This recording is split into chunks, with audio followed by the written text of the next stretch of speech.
Hey guys, tonight we ease quietly into the dim, drafty corridors of the late Elizabethan court, where you wander beside a queen in her final days. You move slowly, partly because your imaginary shoes are somehow always too stiff in these historical reenactments, and partly because the air feels thick with the weight of a long reign nearing its close. You catch a waft of beeswax, damp stone, and the faintest hint of wood smoke drifting from half-hearted fireplaces that never quite heat these old palaces. Elizabeth I, in her late 60s, an impressive age for the era, stands at the center of this quiet world, holding herself with practiced grace, though you notice how her shoulders sag when she thinks no one is watching. And yes, you probably won't survive this time period either. Tudor heating alone would take you out within a week. So before you get comfortable, take a moment to like the video and subscribe, but only if you genuinely enjoy what I do here. And while you settle in, tell me where you're listening from and what time it is right now. Now dim the lights, maybe turn on a fan for that soft background hum, and let's ease into tonight's journey together. You follow Elizabeth along the long gallery at Richmond Palace, her favorite winter residence. Her steps deliberate, but slower than you'd expect from the woman once known for her energy and cutting wit. The gallery's tall windows let in the sort of gray winter light that makes everything, your mood included, slightly colder. You watch her fingertips glide along carved wood panels as she moves, and you sense she relies on that surface more than she admits. Her attendants hover at a respectful distance, scanning her every movement the way people watch a flickering candle that's burning too fast. A mainstream fact rises gently into your thoughts.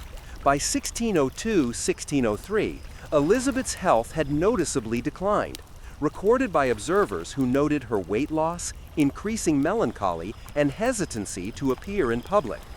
You see those signs now as you trail behind her, her lips pressed tightly together, not with regal determination, but with the silent effort of pushing through chronic discomfort.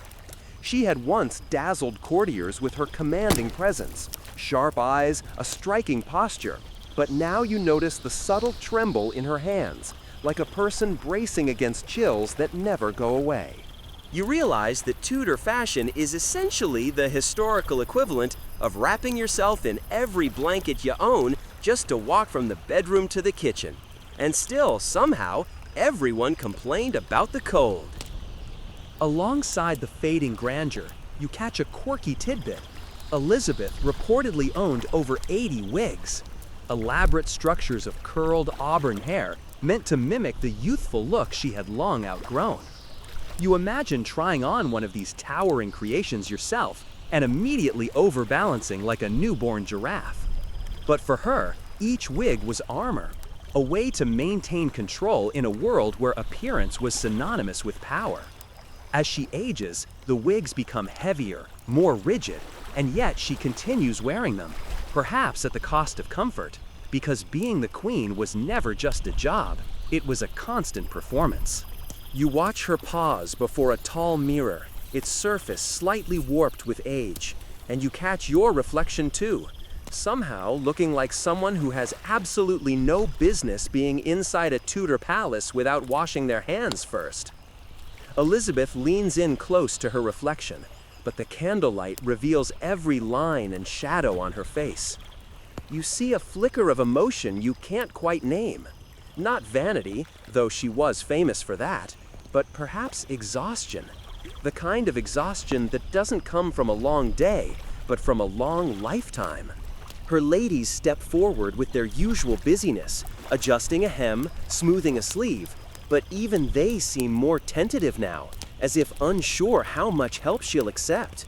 You feel the tension, the unspoken awareness that their queen, Gloriana, the Virgin Queen, the icon of national pride, is becoming physically fragile. It's like watching a lighthouse dim just a fraction, but enough to make sailors worry.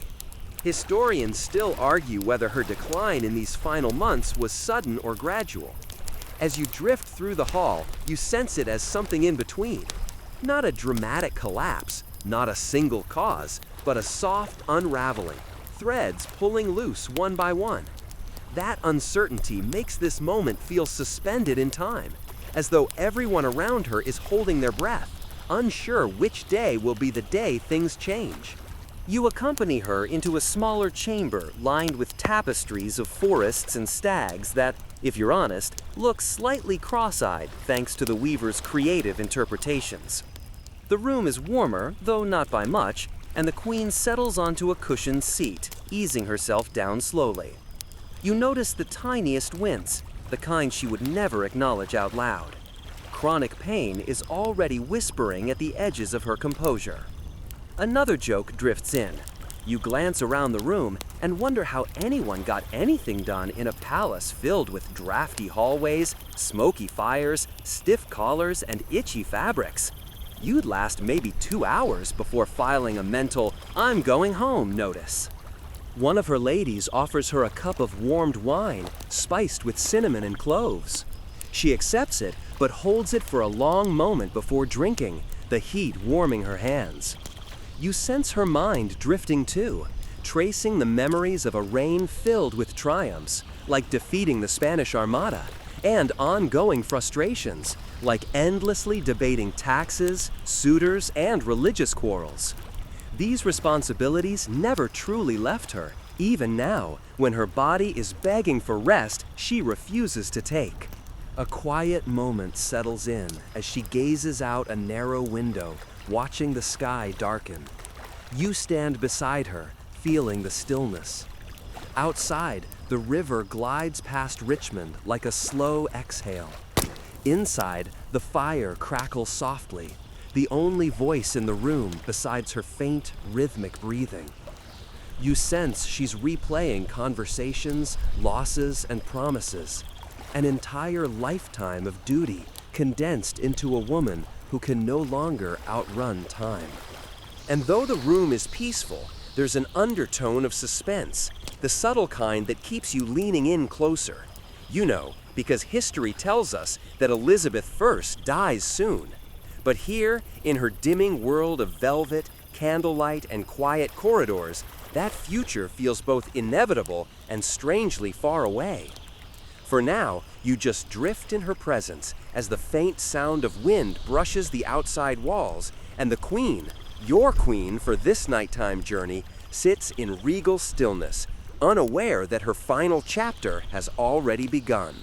You move with her into the following day, the palace still wrapped in that pale, wintry light that filters through tall panes of uneven Tudor glass. You wake, well, you don't really wake. You just sort of reappear in the narrative, nicely hydrated, and you notice immediately that Elizabeth's routine has shifted. She rises later than she once did, her movements slower and more deliberate, as though each muscle negotiates its own separate peace treaty before agreeing to cooperate. You trail a few paces behind her, careful not to trip on the uneven floorboards that seem determined to assassinate your ankles. The attendants who hover nearby try not to stare, but you can feel their glances tightening like strings. They've seen her push through illnesses before, colds, fevers, even bouts of what her physicians politely called vapors. But this feels different, persistent, subtle, yet insistent, lingering. A mainstream historical fact drifts up softly. Elizabeth had suffered from recurrent health issues throughout her life, including migraines, joint pain, and periods of profound lethargy. You see those layers stacking quietly now, like pages added to a book without any reader noticing until the binding strains. Today, her gait carries a stiffness that wasn't there months earlier.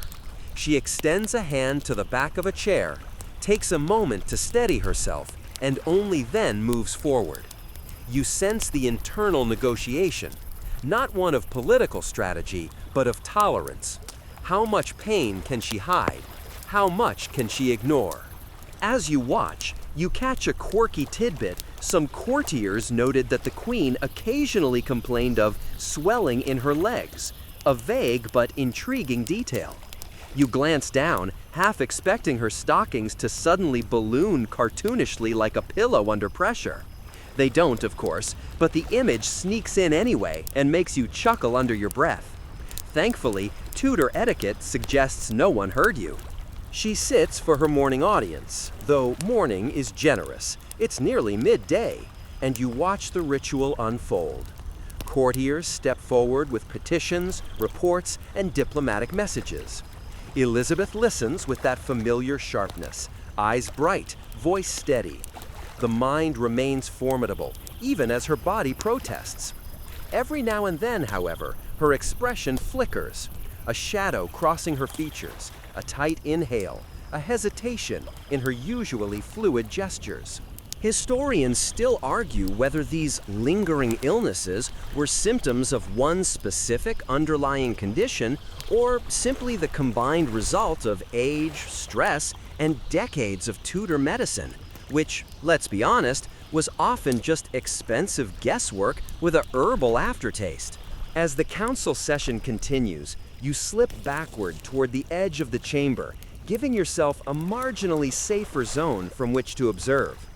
One counselor discusses matters of Ireland, another references trade disputes, another recites some dull account of harvest reports that even you, lover of boring bedtime history, feel yourself zoning out from. But Elizabeth, she tries to stay alert. Her hand slowly moves up to press against her temple, massaging gently as the debate drones on. You think to yourself that if migraines were a sport, the tutors were definitely elite athletes. Between poor lighting, smoky rooms, tight clothing, and endless political drama, it's a wonder anyone in this palace didn't walk around clutching their heads like overworked interns. Eventually, Elizabeth dismisses the council. You follow her back toward her privy chamber, where the air feels slightly warmer thanks to a brazier smoldering under a tapestry. She pauses at the threshold, and you see that familiar expression again, weary resolve. She won't lie down, not yet. She rarely does these days. Instead, she sinks gingerly into a cushioned chair and beckons for one of her ladies to bring her a small tray, gruel, stewed fruit, a bit of warmed ale. You watch as she lifts the spoon slowly, as though the weight of the meal itself threatens to drag her down. Appetite has faded. She eats more out of obligation than desire. Another piece of the puzzle, another whisper of decline. A young maid enters with a bundle of letters, their seals freshly broken. Elizabeth's eyes sharpen. Even now, illness does not extinguish duty. She begins reading, pausing to adjust her position every few moments as discomfort shifts across her frame. You take the opportunity to glance out the window. The gardens lie still beneath a thin film of frost. A gardener chips half-heartedly at the frozen ground, probably wondering why every Tudor palace lawn has to be designed like a maze built for someone with a grudge against straight walking paths. As you turn back toward Elizabeth, you catch something she tries to hide, a deeper, more consuming fatigue. Her skin, once carefully maintained through layers of lead-based cosmetics, but we'll get to that later, appears duller in natural light. Her eyes seem slightly sunken, ringed with a faint shadow you hadn't noticed yesterday. Her breath catches now and then, just a tiny hitch, but enough to register. You step closer, listening as her lady-in-waiting murmurs something about her restless night. Another whisper, another clue. Night restlessness is new, or rather newly intense. Elizabeth was never known for long, luxurious sleep. She often worked late, rising early. But now, sleeplessness seems baked into her marrow. She wanders the palace at odd hours, refusing to lie down, pacing until her attendants fear she'll collapse. And you feel it in the room, the way tiredness changes the temperature of everything. Even the flames in the hearth seem to shrink back. A quirky fact floats into your mind: roasted earthworms for ailments involving fatigue and melancholy. No, really, roasted earthworms. You imagine one of her doctors offering a plate of crunchy invertebrates and Elizabeth giving them the same unimpressed stare she likely used on ambassadors who bored her. You whisper internally, "Please don't add that to my dinner plate." As the afternoon darkens into early evening, she stands again, slower this time, and moves toward a cushioned stool beside her writing table. She picks up a quill but hesitates, rotating her wrist gingerly as though the motion strains her joints. Arthritis? Possibly. Age alone? Likely. But combined with her sleeplessness, her thinning frame, her recurring headaches, the silhouette of lingering illness grows clearer. She writes several letters, each with fewer words than the last, and at one point stops entirely, staring at the parchment as though the letters refuse to organize themselves into meaning. But then she inhales, straightens, and continues. The Queen does not surrender easily. Another light joke floats up. You wonder how any monarch of this era avoided burnout, when their version of logging off for the night was simply having someone else hold a candle while they kept working. The hours pass. You stay by her side, watching her navigate the constant balance between royalty and frailty. Even as her body weakens, her determination refuses to bend. She insists on hearing the evening reports, insists on reviewing correspondence, insists, above all, on being seen as capable. In this quiet moment, you realize something important. The lingering illnesses aren't dramatic. They aren't cinematic. They're slow, creeping changes, the kind that accumulate quietly, unnoticed, until they stand suddenly unavoidable. And for Elizabeth I, these subtle shifts mark the beginning of the end. She finally rises, leaning slightly on the arm of her chair. She takes a few slow steps toward the bed, but stops inches from it, refusing to lie down. Not yet, not tonight, not while her mind still churns with unfinished business. You settle into your own quiet corner of the room as she stands motionless, lost in her thoughts, and you feel the weight of her years resting heavily upon the palace walls. You stay close as the day fades into another pale morning, and Elizabeth's attendants bustle around her, preparing the paints, powders, and unguents that have become extensions of her public identity.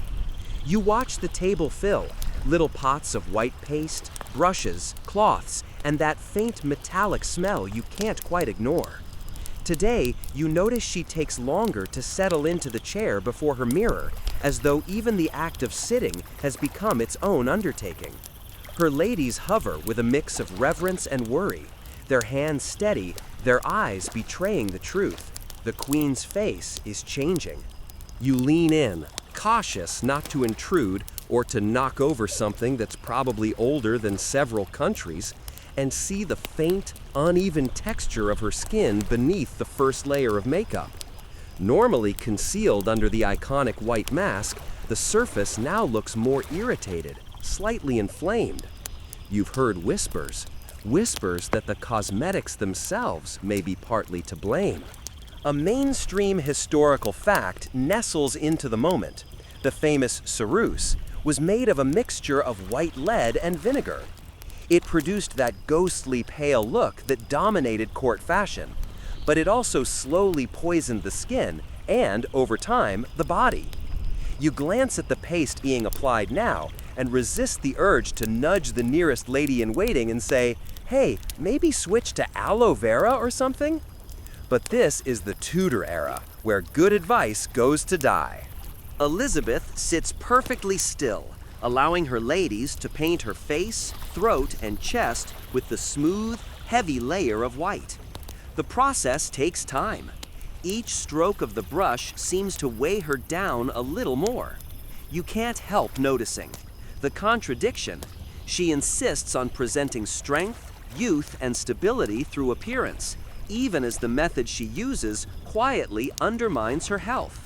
A quirky tidbit slides into view that some women used it daily until their skin literally started peeling. Physicians of the era sometimes recognized the damage, But instead of recommending people stop using the product, they suggested using more ceruse to cover the damage caused by ceruse. It's makeup as a self-replenishing doom cycle. Not ideal, but very on brand for Tudor cosmetics. Her ladies add rouge made of cinnabar, a form of mercury sulfide, onto her cheeks, giving her a soft, controlled flush that contrasts sharply with the drawn quality of her face. You watch her blink, slow and slightly heavy. You imagine the metallic tang of these substances sinking into her pores, and you wonder how much accumulated in her system after decades of daily application. Historians still argue whether heavy metal poisoning contributed significantly to her final decline.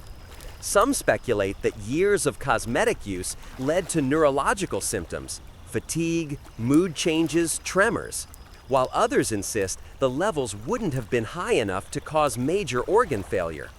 As you watch her skin absorb layer upon layer of the white paste, the debate feels vivid and unsettling. Elizabeth moves a hand subtly to her temple again, a small gesture, but one you've now seen too often to ignore. Maybe it's a headache, maybe it's fatigue, maybe it's simply age. But it's hard not to wonder if the chemicals she wears like armor are part of the burden. You shift your weight slightly, the wooden floor creaking beneath you, and one of the ladies gives you a look that says, if you break anything in this room, you're replacing it with your own money. You smile awkwardly and sidestep toward the wall. The Queen's wig arrives next, thick curls of reddish gold, beautiful from afar, but up close, well, let's just say some of those strands have seen things. Elizabeth reaches up, hesitates, and then lets her ladies settle it into place. You watch her neck strain slightly under the weight. It seems heavier today, or perhaps she is simply lighter, her body thinning in slow surrender. You crack a light joke to yourself. You can't help imagining modern YouTubers complaining about heavy headphones, while Elizabeth I is out here rocking a lead-infused face and a small sculpture on her head as a daily fashion statement. Once the wig is set, the ladies adjust the lace ruff around her neck. It frames her face like the world's most ambitious doily, but it also tightens her breathing slightly. You see her draw a measured breath, holding it in her chest before releasing it slowly. The restrictive clothing, combined with the makeup, creates a sense of constriction, like someone dressing up for a royal event and realizing halfway through that the outfit itself is fighting back. As she stands, her reflection in the tall mirror transforms. No longer the aging, exhausted woman you saw earlier, but the queenly persona she's maintained for decades. It's effective, powerful, striking, and deeply sad. Because you've now seen what lies beneath the lacquer, and the contrast is stark. She moves into the outer chamber, attendants trailing behind her with embroidered cushions and documents. Her posture is impeccable, but the moment she thinks no one is looking, her shoulders drop, and she presses a palm against her ribs as though steadying herself from a wave of discomfort. The motion is fleeting, but you catch it. You catch all of them now. The day unfolds slowly.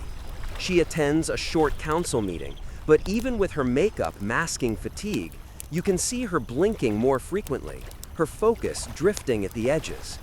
At one point, she lifts a hand slightly toward her jaw, an almost subconscious gesture that won't become important until later sections, but the seeds are being planted now. After the meeting, she returns to her private garden chamber, a small room overlooking the winter gardens. The light is cold, diffuse, and you see the makeup on her face catch the gray tones of the day, turning her nearly sheet white. It's beautiful in a way, artistic, dramatic, but also eerie. She rests her hands on the stone windowsill. The chill transfers through her skin, and she shivers faintly. One of her ladies immediately steps forward with a shawl, but Elizabeth waves her off with a half-hearted gesture. You hear the scrape of a chair behind you and turn to see one of the older attendants whispering to another. Their voices are soft, but their expressions speak volumes. They know her health is slipping. They know the queen they've served for decades is wearing herself thin, literally and figuratively. Another joke circles quietly in your mind. You realize that if you were in her place, one bad breakout from all that lead-based makeup would have sent you into early retirement. But Elizabeth, she pushes through, always pushing, always performing.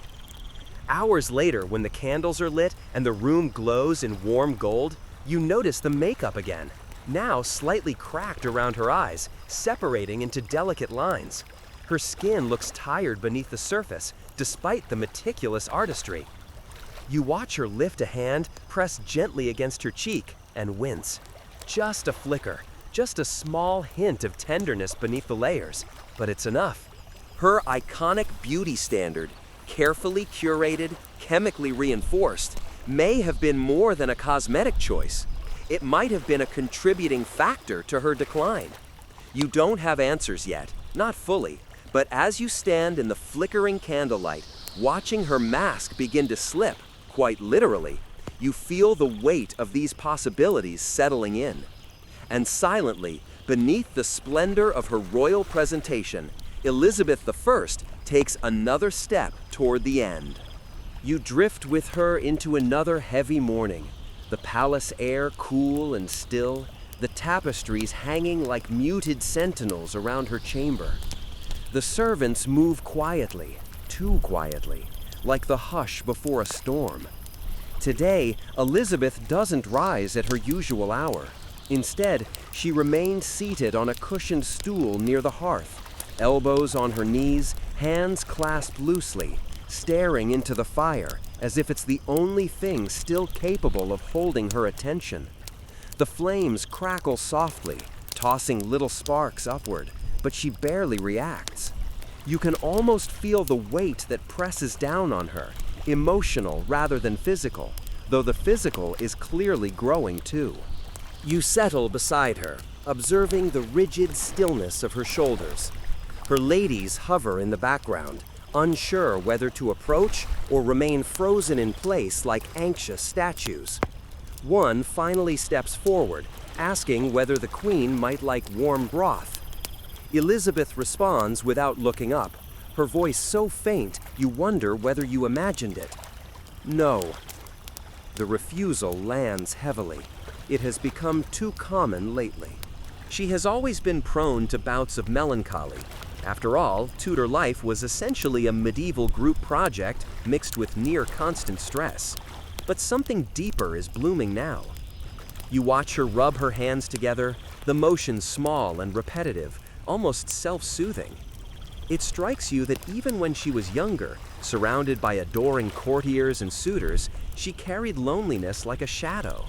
Now, late in life, that loneliness has settled in fully, as if it finally caught up to her after chasing her for decades. In her final months, Elizabeth was described as sorrowful, distracted, and much cast down, particularly after the deaths of several close companions, including the Countess of Nottingham and, not long before, the Earl of Essex. These losses struck her deeply, and you see that grief etched into her posture now. Her breathing feels shallow, as though emotions themselves have become physically restrictive. The palace today feels unusually quiet. Even the usual clatter of servants seems muffled, absorbed into the thick tapestries covering the walls. You step closer, feeling the warmth of the hearth brush against your skin, and you notice her eyes, not fixed on the fire anymore, but staring past it, into a realm of memory you cannot see. A quirky tidbit nudges your mind. Long, repetitive walks back and forth across her chambers, sometimes for hours, refusing to sit or sleep. When she grew older, courtiers described her as wandering like a restless spirit. You don't see it yet this morning, but something in her gaze hints that the pacing will begin soon. You take a slow breath and watch her tilt her head as though listening to some distant thought. Shadows flicker softly across her cheeks. Her wig sits slightly askew, one curl brushing her collarbone. No one dares fix it. Not today. It's clear she hasn't eaten or slept properly for days. Her cheekbones look sharper, her hands thinner. When she finally stands, it's abrupt, as though dragged upward by a sudden jolt of energy, the melancholy collapsing into agitation. She begins to pace slowly around the room, her steps soft but tense. You follow, staying just behind her, watching the hem of her gown sweep the floorboards. Historians still argue whether her emotional decline contributed directly to her physical deterioration or whether the reverse was true, illness causing despair or despair worsening illness. But as you watch her today, the line between body and mind feels blurred, like watercolor bleeding across parchment. She stops near the window and presses a hand against the glass. The sky outside is washed in gray, the kind of muted, overcast tone that makes time itself feel sluggish. You can see her reflection faintly, pale, drawn, eyes ringed softly in shadow. She lifts her other hand and touches her face, fingertips brushing the makeup that has cracked slightly overnight. A light joke drifts up anyway, because even in this solemn scene, the peculiarities of Tudor life refuse to let you stay too serious. You can't help noticing that her famous ruff is slightly lopsided, and you think, honestly, I can't even align a duvet properly, so who am I to judge? But she doesn't adjust it. She barely seems to notice. A lady approaches timidly, offering a shawl, but Elizabeth steps away before the cloth can touch her shoulders. She keeps pacing, as though movement alone holds her together, back and forth, small steps, hands clasped, then unclasped, then clasped again. The rhythm becomes its own kind of metronome in the dimness.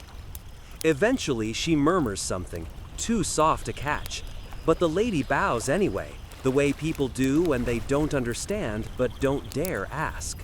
You see her pause finally near a wooden table.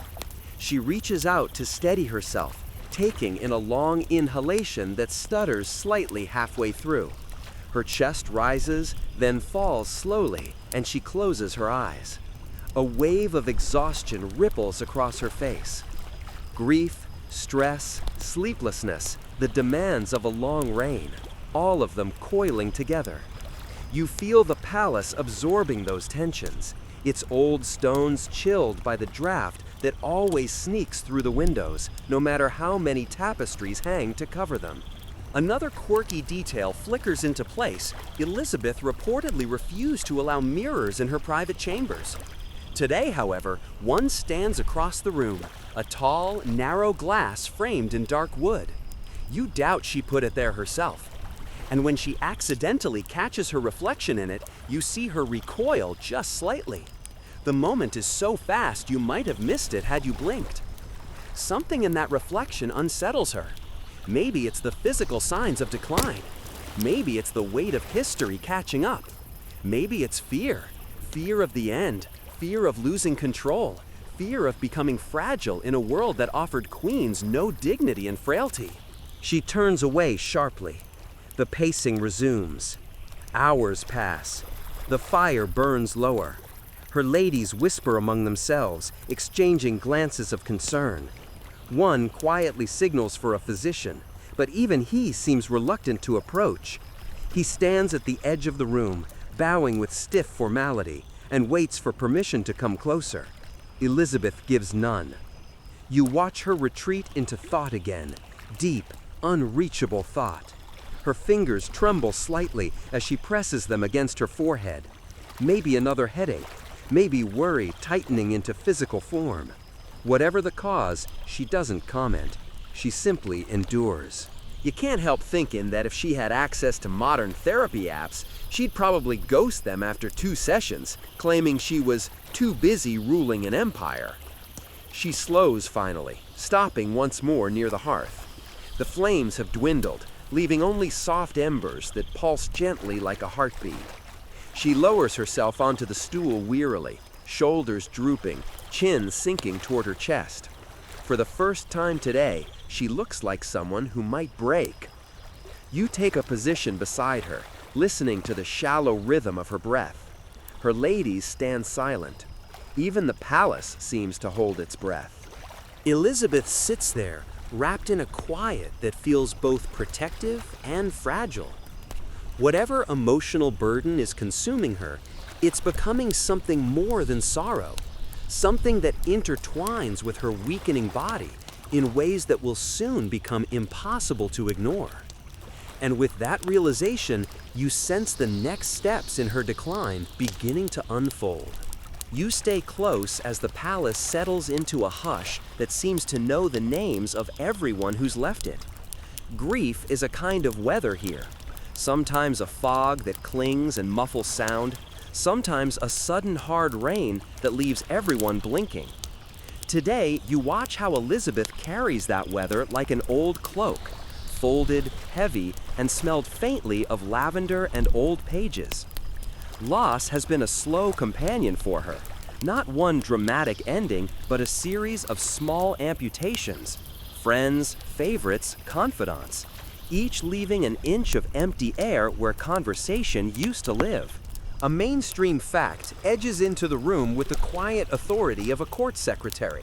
Elizabeth outlived many of the people closest to her, romantic partners, trusted counselors, and beloved courtiers. And in her last years, the deaths of a handful of companions struck deep, notably the fall and execution of the Earl of Essex in 1601, whose rebellion and subsequent demise shocked the court and wounded the Queen personally. You feel that shock still, like a bruise under the skin of the palace. Memories of laughter at private feasts, of whispered plans in shadowed corners, now echo hollowly down the corridors. You watch her move through the private rooms where portraits hang in solemn rows. Each face carries a memory, a laugh, a quarrel, a promise. She runs a finger along the gilt edge of one frame, then another, as if trying to trace the path of those she's lost. Sometimes she murmurs names, almost as a prayer. The people she trusted, men and women who had stood with her through war, religion, and political storms, are gone. The silence they leave behind is not just absence, it's a slow, consuming space that rearranges the furniture of her life. A quirky little tidbit flits across your mind. Some courtiers claimed Elizabeth kept locks of hair from certain favorites sewn into secret pockets of her gowns, like tiny private talismans. You can picture the Queen smoothing a fold of silk and, with a very small, private smile, touching a hidden curl that smells faintly of perfume and candle grease. It's achingly human, one of those tiny domestic gestures that feels almost traitorous in such a public life. You imagine pocketing a souvenir in your own coat, maybe a sticky candy wrapper, and feeling scandalously emotional about it later. Don't judge, nostalgia is a sly thief. You sit with her as she receives a visitor who regards her with formal sympathy, offering condolences delivered like carefully folded notes. She thanks them, but you can see the gratitude is thin, the connection gone. Her voice remains measured, the cadence of a monarch who knows the performance expected of her. But after the visitor leaves, she walks to the window and stands for a very long time, hands clasped at her back, staring at the same patch of garden until the sun tilts and the light softens. The stillness of her silhouette against the faint green is almost obscene in its quiet. People keep leaving, she keeps staying. Historians still argue whether the psychological toll of outliving so many loved ones pushed Elizabeth toward a brittle state that hastened physical decline, or whether a slow underlying illness magnified her sorrow into something more dangerous. You sense both here: grief that sharpens everything, and a body that responds by narrowing its focus to survival, conserving energy for the barest essentials. They feed one another in a private cycle you can only stand and watch. You notice the small ways the court adapts. Servants whisper differently, speaking in softer syllables when they think she might overhear. A favorite cushion is left unfluffed, a kind of gentle memorial. A lute remains unplayed on its hook for days, gathering the thin dust of neglect. People are careful with their laughter. You find it uncanny how a palace built for pageantry can suddenly feel like a bereaved family home. Everything polished, but quieter, more tentative. A light joke drifts through the gloom to keep you human. You think, if Elizabeth had access to nostalgia playlists like we do, she'd probably have a playlist called Regal Melancholy, Volume 1, and it would have one looped track on it for hours.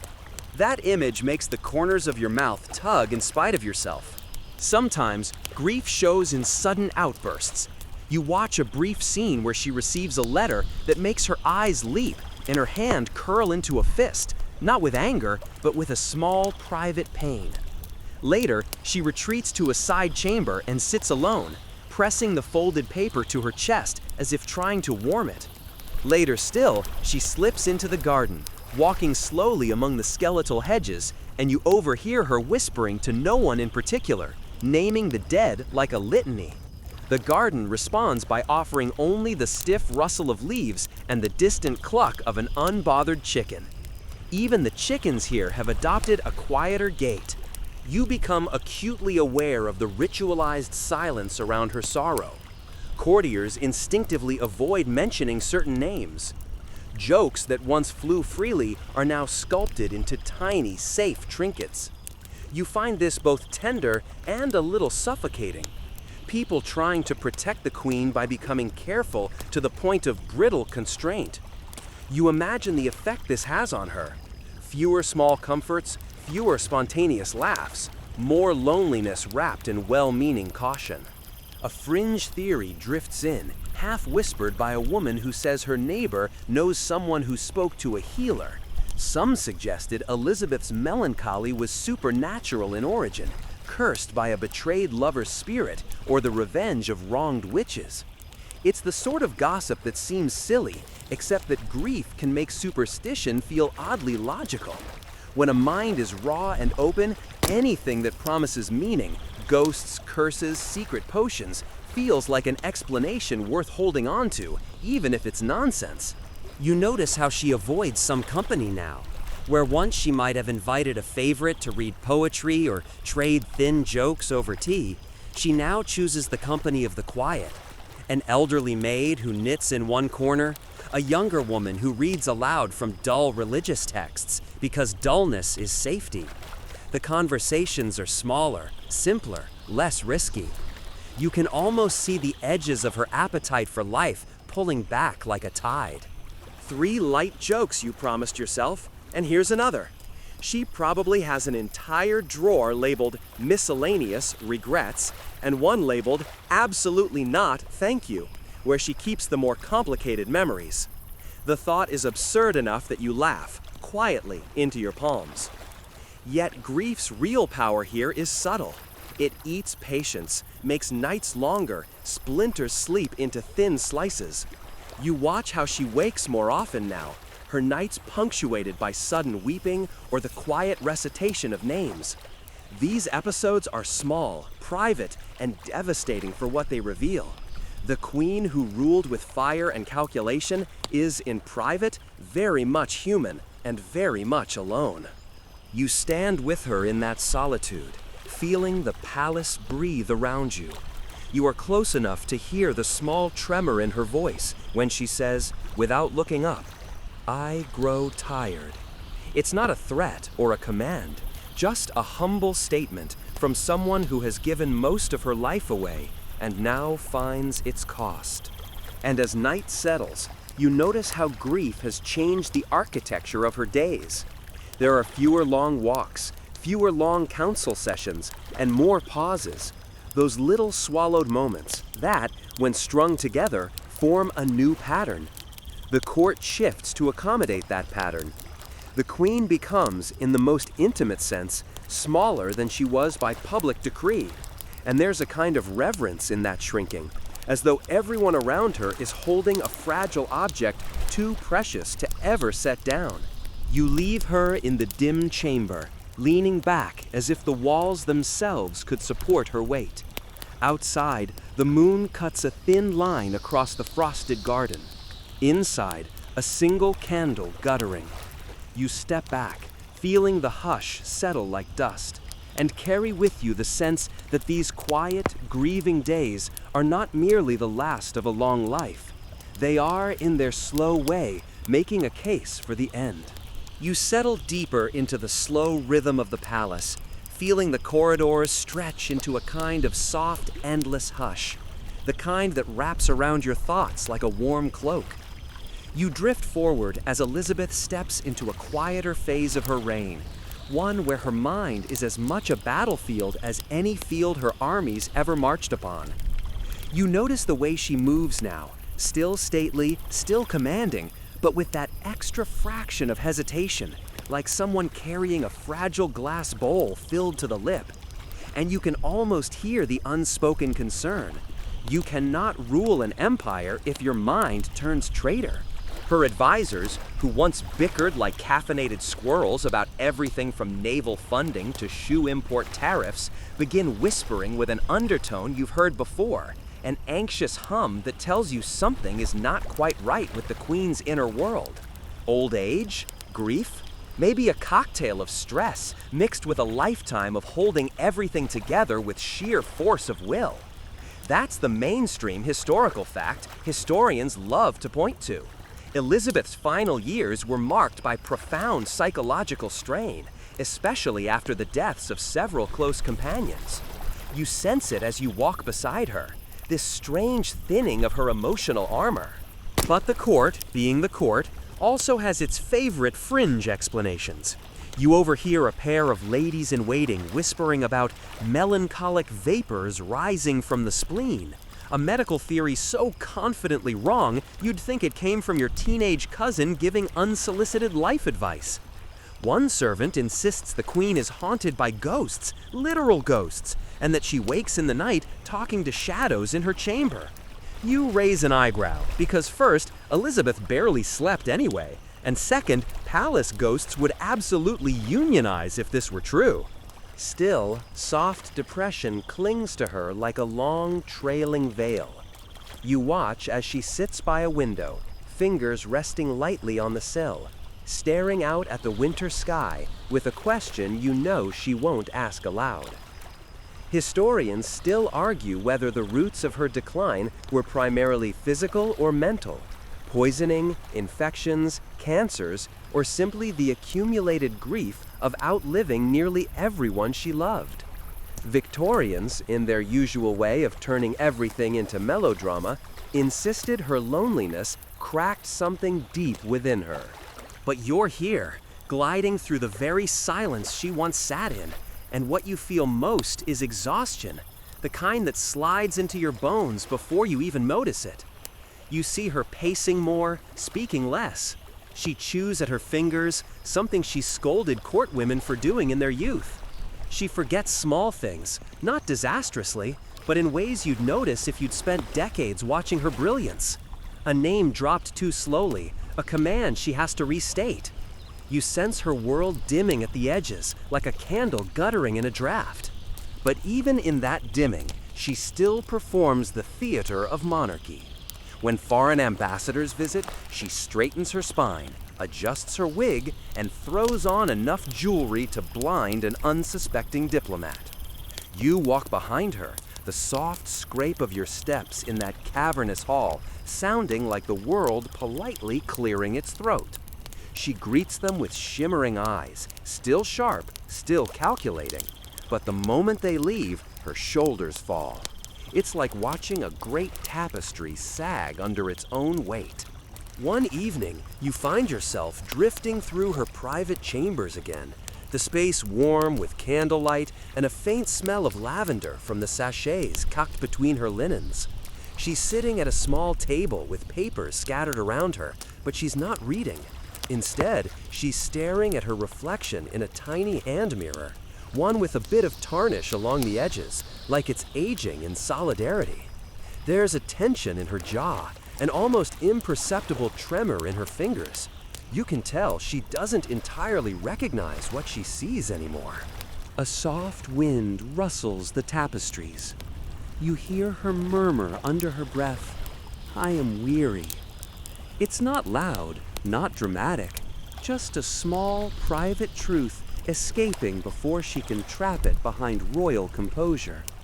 And you, moving quietly in the background like some polite ghost, feel the weight of that confession settle deep. Another fringe belief you overhear while slipping past a group of physicians, yes, still all men, still arguing, still wearing outfits that look like they were designed by someone who hates comfort, is that the Queen's melancholy is the result of a surfeit of phlegm. You roll your eyes so hard they practically squeak. If the Elizabethan medical field had a motto, it would be, when in doubt, blame bodily fluids. You picture someone in the era's version of a lab coat confidently announcing, yes, yes, everything is phlegm. And honestly, it tracks. You shift your attention to Elizabeth's nights, which are growing longer and more restless. She refuses to lie down fully, preferring to doze upright in a chair. An odd habit, but one documented by multiple observers. You stand nearby, listening to the crackle of the hearth, watching her eyelids flutter open every few minutes, as if sleep itself is stalking her rather than soothing her. It's a behavior you'll remember, because in a few sections, you'll see how meaningful it becomes. Sometimes she asks for music. You sit with her, letting the delicate notes of a lute drift through the room, soft enough to feel like dust motes shimmering in the air. She closes her eyes, breathing shallowly, almost like she's trying to escape her own thoughts rather than drift into dreams. This is where you catch the subtle crack in her foundation. She fears sleep because she fears not waking up. And ironically, avoiding sleep makes her even weaker. There's one moment you won't forget. She stands in front of a portrait of herself painted decades earlier, young, fierce, eternally composed. You stand beside her, taking in the glow of paint that captures her at the height of her power. Then you look at her face now, lined, pale, fragile. She whispers, "I do not wish to go." And you feel that line echo through the chamber like a fragile bell tone. Outside, you wander through the palace gardens. The air is sharp, carrying a faint frost. Even the plants seem to share in the tiredness of the season. You brush your fingers along the brittle leaves and think about how the body and mind sometimes unravel hand in hand. A courtier tells you that the queen recently burst into tears without warning, something unimaginable for someone who once weaponized composure like a blade. Another swears she sits in silence for hours, staring at nothing, as if caught in some invisible loop. You wonder, as many historians still do, whether the unraveling of her mind was a catalyst or a symptom of the physical collapse we'll examine later. Was the melancholy causing her body to weaken? Or were the hidden illnesses of age pressing upon her mind? No one can say. But you're here now, and you can feel both downward pulls working together, slow and inevitable as the tide. Still, she tries. She keeps attending councils, even when she can barely focus. She forces herself to walk the length of her chamber, gripping furniture for support and pretending it's just a casual lean. She takes the air in her garden, even though the cold gnaws at her bones. You admire her stubbornness. She's like someone insisting they can still assemble IKEA furniture alone at 2 a.m. with no problem at all. But beneath the stubborn facade, the decline deepens. You're witnessing the slow dimming of one of the most brilliant political minds of the early modern world. And there's something strangely tender about being here, walking quietly through the palace as she slowly loosens her grip on the reality she once commanded with fire and precision. The shadows in the palace lengthen, the queen's thoughts wander, and you feel the story drawing you toward the next stage, where her physical decline stops being subtle and starts being impossible to ignore. You slip back into the palace corridors as winter winds curl around the stone walls outside, making them groan like old sailors with knee problems. Inside, the air is heavy, warm from the fireplaces, but thick with that subtle, uneasy energy you only feel when a household begins quietly rearranging itself around someone who is unwell. You can sense it the moment you glide into Elizabeth's presence. The melancholy that wrapped her like a shawl in earlier days has deepened into something more physical now, something that shapes the way she stands, moves, and even breathes. What begins as a faint stiffness becomes a daily companion. You notice how she rises from her cushioned chair with a small, almost imperceptible wince. Her knees seem to complain. Her fingers, once quick with rings flashing like tiny disco balls, tremble when she lifts a cup or adjusts a sleeve. Her courtiers pretend not to notice, but you're right beside her, and you catch every flicker of strain. A mainstream historical fact strolls into this scene. By the end of her life, Elizabeth suffered from swelling in her legs, likely edema, which made walking difficult and sitting painful. Observers noted the change, though in those days no one could explain the cause beyond vague assumptions about cold humors and aging bones. And while the courtiers whisper, you see it plainly. Her body is beginning to betray her. She still tries to hide it, of course. Elizabeth has never been one to admit weakness. Not in council, not in court, and certainly not in front of ambassadors who might smell vulnerability the way sharks smell blood. But her attempts at concealment are starting to look like someone trying to hold together a suitcase that burst open mid-journey. Dignified, yes, but with a hint of frantic fingers. You watch her attempt a walk through the long gallery, a ritual she's performed for decades. Her steps are slower now, her footfalls softer. She pauses every few yards, pretending to admire a portrait or a tapestry, but you can tell she's catching her breath, steadying the ache that creeps up her legs and into her hips. She may fool her courtiers, but she doesn't fool you. A quirky tidbit floats through your mind like a stray feather. Some contemporaries insisted the queen refused to remove her increasingly elaborate wigs, even in private, fearing her thinning hair might encourage rumors. There are notes suggesting she slept with at least a small hairpiece pinned in place. You glance at her now and wonder if those heavy wigs, thick with curls, jewels, and enough padding to qualify as construction materials, are making her headaches worse. It would be the ultimate irony. Fashion smiting royalty. You almost chuckle, imagining Elizabeth glaring down at her dressing table like, "Traitors, every last curl of you."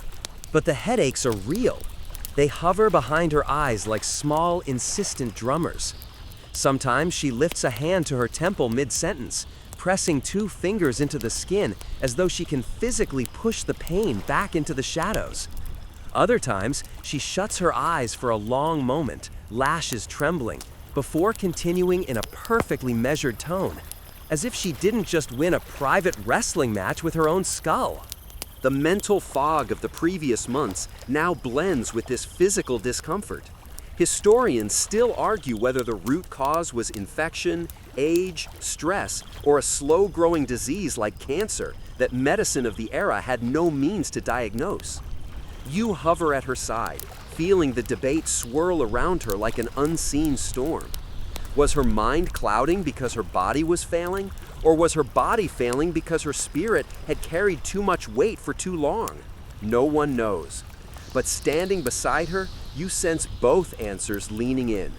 Her appetite changes too. Meals that once brought her pleasure, quail, fruits dusted with spices, delicate pastries stuffed with almond cream, now sit untouched, even when placed gently before her by hands that tremble with concern. You watch her take a bite of something soft, chew slowly, then push the rest away. Her servants exchange glances but say nothing. You imagine one of them whispering later, "She barely touched a thing," with the heavy dread of someone rehearsing bad news. Sleep eludes her, again. She dozes in short bursts, always sitting upright, chin to chest, like a student pretending not to fall asleep in class. Her bed remains untouched for days at a time. You wonder what it would take for her to lie down, real, full rest, but something inside her resists it violently. Maybe it's fear, maybe it's habit, maybe it's a lifetime of associating vulnerability with danger. Sleeping upright is a strange choice, but here it's a window into her mind. A queen who conquered Europe with diplomacy is now waging war against her own need for rest. A light joke slips in, almost involuntarily. If Elizabeth had access to modern wellness advice, someone would definitely tell her, "Have you tried a weighted blanket?" You picture the queen raising a single eyebrow at the idea, then ordering a blanket that weighs as much as a small horse. Comfort and intimidation all in one. But even the small things begin to carry significance.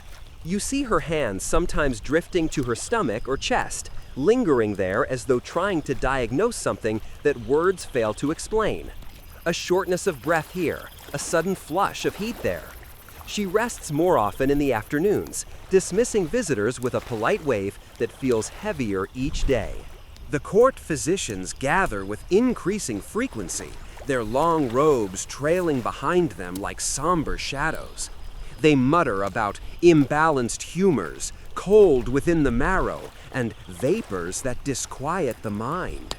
Not one of them admits they're guessing, but you can hear it in their clipped phrases and overly confident bows. They bleed her again, even though the last round left her pale and shaking. They press foul-smelling herbs into her chambers, claiming the fumes will draw sickness forth. You cough theatrically in their direction, because no one should have to suffer through that smell, and mutter under your breath, "Draw forth what? Your dignity?" Yet amid all this decline, Elizabeth refuses to surrender her authority. You watch her sit before her council one icy morning, wrapped in layers of velvet so heavy they look like they might crush the chair beneath her. Her voice is softer, more measured, but still crisp with command. She listens to reports, asks questions, and even tosses off a dry remark that makes a few startled men blink, unsure if they're allowed to laugh. Even weakened, she's still Elizabeth, the woman who stared down Spain, Parliament, and half of Europe without blinking. But afterward, when the council disperses, she grips the arm of her chair for support as she rises. You see the shadow cross her face, a small flicker of fear or resignation, before she smooths her skirts and allows herself to be guided back to her chambers. You follow close behind, the echo of her footsteps tapping softly like a heartbeat too fast. Outside her window, early spring struggles against winter's grip. Buds appear on branches, hesitant and pale. The air smells faintly of thawing earth. You watch Elizabeth watch the changing season, and something about that image lingers. A woman nearing her own winter's end, gazing at a world trying to begin again. You wonder if she senses it. Not death exactly, but the slow closing of a long, storied chapter. There's a moment when she lifts a hand to the window pane, fingertips resting on the cold glass. She stands there silently, almost reverently, as though feeling the world through a barrier she can no longer quite cross. And in that quiet, you feel the shift. Her decline is no longer subtle. It is present, steady, and unmistakable. An unwelcome guest who has settled in for a long stay. You breathe with her, you stand beside her, and you move gently forward, toward the point where decline becomes something more ominous, something no one in the palace will be able to ignore. You ease back into the Queen's chambers just as a bleak, pearly dawn pushes its way through the lattice windows. The light has that washed-out, early spring quality that makes everything look a little more fragile than it actually is, including Elizabeth. She sits by the fire with her knees drawn slightly inward, wrapped in a robe thick enough to double as a defensive fortification, and yet she still seems cold. The flames lick quietly at the logs, but they don't chase away the chill that clings to her like a second skin. Today, you notice something different. A faint rash along her jawline, just visible beneath the powder she insists on wearing even when no one but her closest attendants will see her.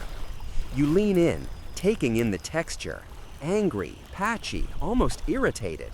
and you remember the endless layers of cosmetics she relies on. Thick Venetian ceruse, scented balms, rouge made from crushed bugs, and who knows what else. Her skin has endured an entire chemistry lab's worth of 16th century experimentation. And something about that irritation makes you uneasy, like it's the first whisper of a storm gathering under the surface. A mainstream historical fact slips into the room like a courtier with impeccable timing. Venetian ceruse, the popular white lead-based makeup used across Europe, contained toxic amounts of lead and could cause skin irritation, hair loss, and even systemic poisoning with prolonged use. And who used more of it, more persistently, than Elizabeth I? You watch as she lifts a finger to her jaw, touching lightly, then pulling her hand away as though she feels something sharp beneath her own skin. But today isn't about cosmetics alone.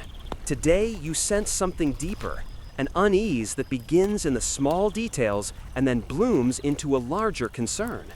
You notice a dark spot on the sleeve of her gown, just near the cuff, a smear of something rusty, faint. At first you think it's a stain from the hearth or a spill from her morning concoction of herbs, but when she moves her hand again, you see the thin red line along her knuckle. A scratch, tiny, almost invisible, and yet her attendant reacts to it with disproportionate alarm, scurrying forward with cloth and murmured instructions. Elizabeth waves her away, insisting she's fine, but you can't help tracking that scratch with your eyes.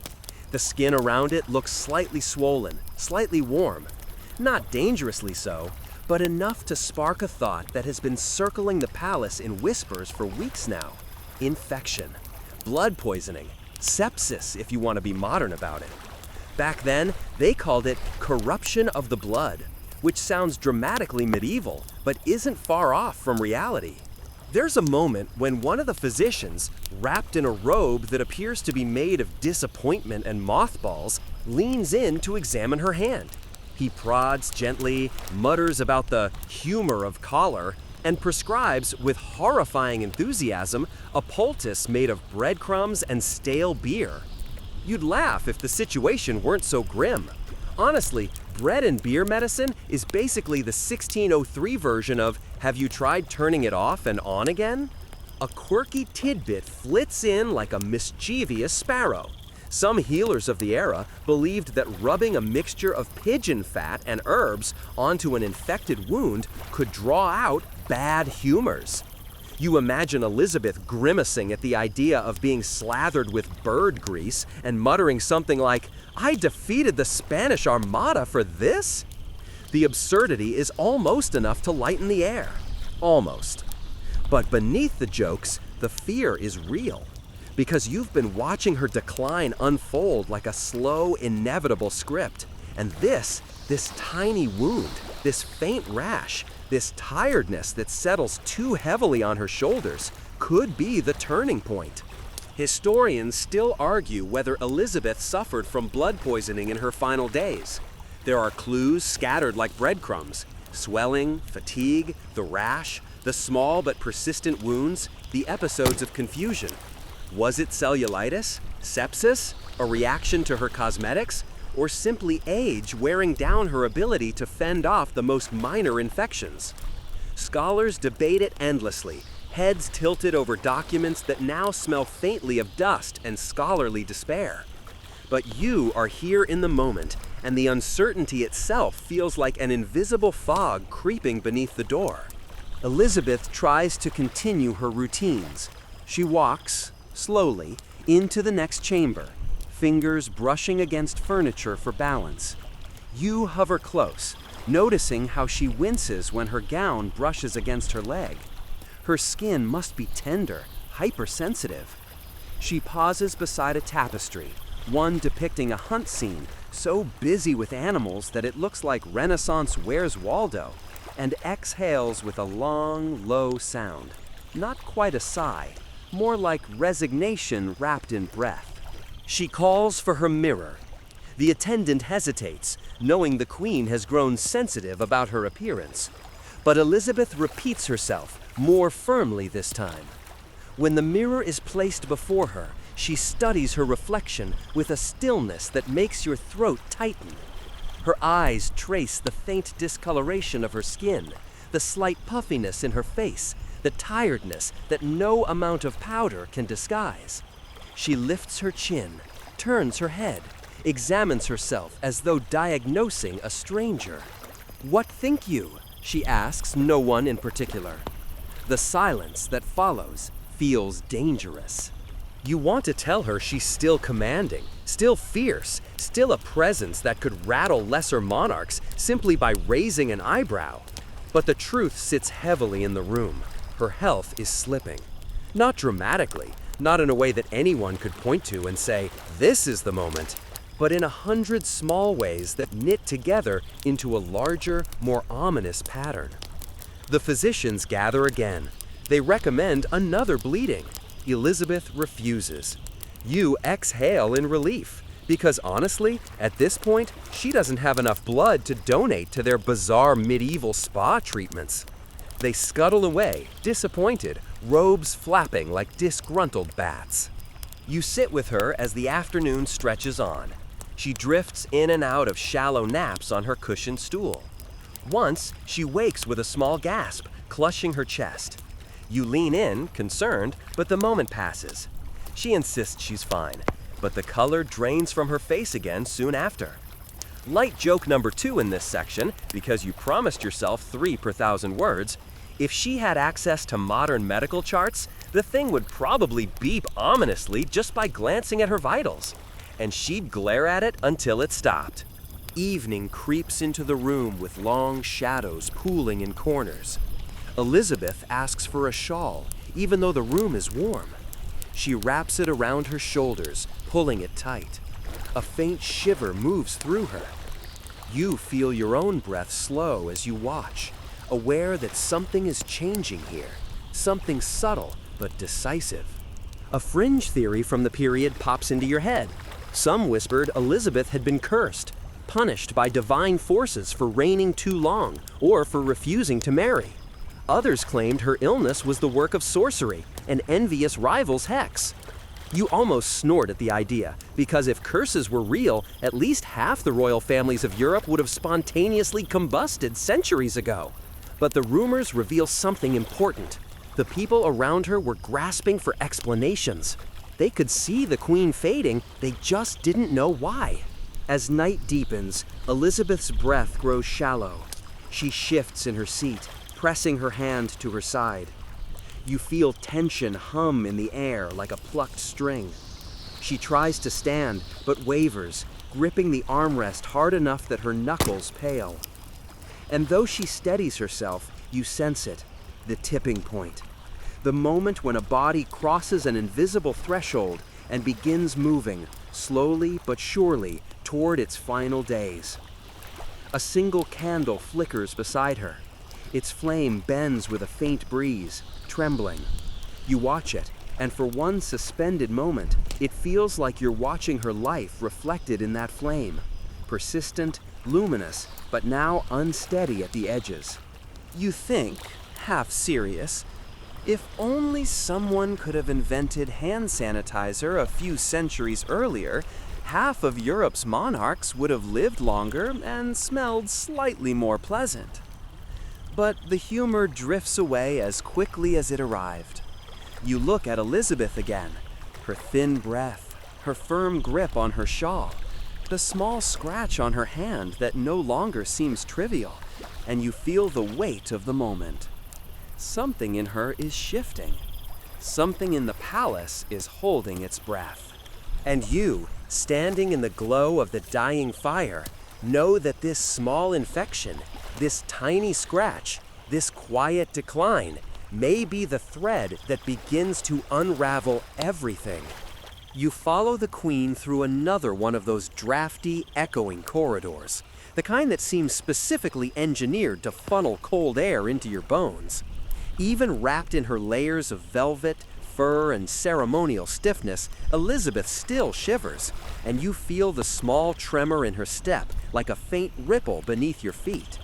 The palace is colder than you expect for a royal residence, and the air feels damp, as though the walls themselves have been absorbing the London fog and exhaling it back out in slow breaths.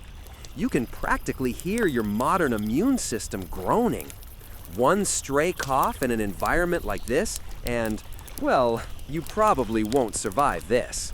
But she keeps moving, shoulders squared, chin lifted, as if acknowledging the chill would be a sign of surrender. Her attendants hover around her like skittish birds, ready to swoop in with blankets or hand warmers or yet another brazier. But she waves them off with the stubborn grace she's perfected over 4 decades on the throne. What you notice, though, because you are watching closely now, is how her breathing doesn't quite return to normal after exertion. A short walk from chamber to chamber leaves her catching her breath, the way someone should after climbing 3 flights of stairs with a backpack full of regrets. The tension in her chest isn't new. A courtier once wrote of her panting after dancing in her youth. But now, standing close behind her, you notice something different. A faint whistle on the exhale, a quiet little wheeze that she tries to hide by clearing her throat, and clearing it again, and again. It's the sort of cough people get when they're trying to pretend they don't have a cough, which, ironically, just makes it more obvious. If you'd had a doctor with a stethoscope, or a humidifier and a little eucalyptus, you'd be tempted to intervene. A mainstream historical fact slips into the edges of your awareness. Describe Elizabeth as suffering from a persistent cold or some kind of respiratory discomfort. Nothing too dramatic, nothing that would make the palace officially panic, but enough for people to notice. Enough to make her quieter at council meetings, softer in her commands, slower in her movements. It's the kind of illness that doesn't seem alarming at first, just a seasonal chill, just fatigue, just a little cough, but slowly builds like a quiet drumbeat underneath everything she does. You follow her into her presence chamber, where the windows rattle under a fresh gust of winter wind. She lifts her chin as if daring the draft to do its worst. One thin hand rests on the arm of her chair, and the fingers twitch in a way that suggests discomfort she refuses to acknowledge. The candles flicker, sending shadows across her pale face, highlighting the tiredness settling at the corners of her eyes. She coughs again, a small, tight sound that she tries to swallow back down. It's the sort of cough you'd hear from someone whose lungs have decided to protest the entire concept of winter. Historians still argue whether she suffered from pneumonia in her final months or whether the symptoms were part of a more complex decline, possibly tied to other illnesses simmering beneath the surface. Pneumonia wouldn't be surprising.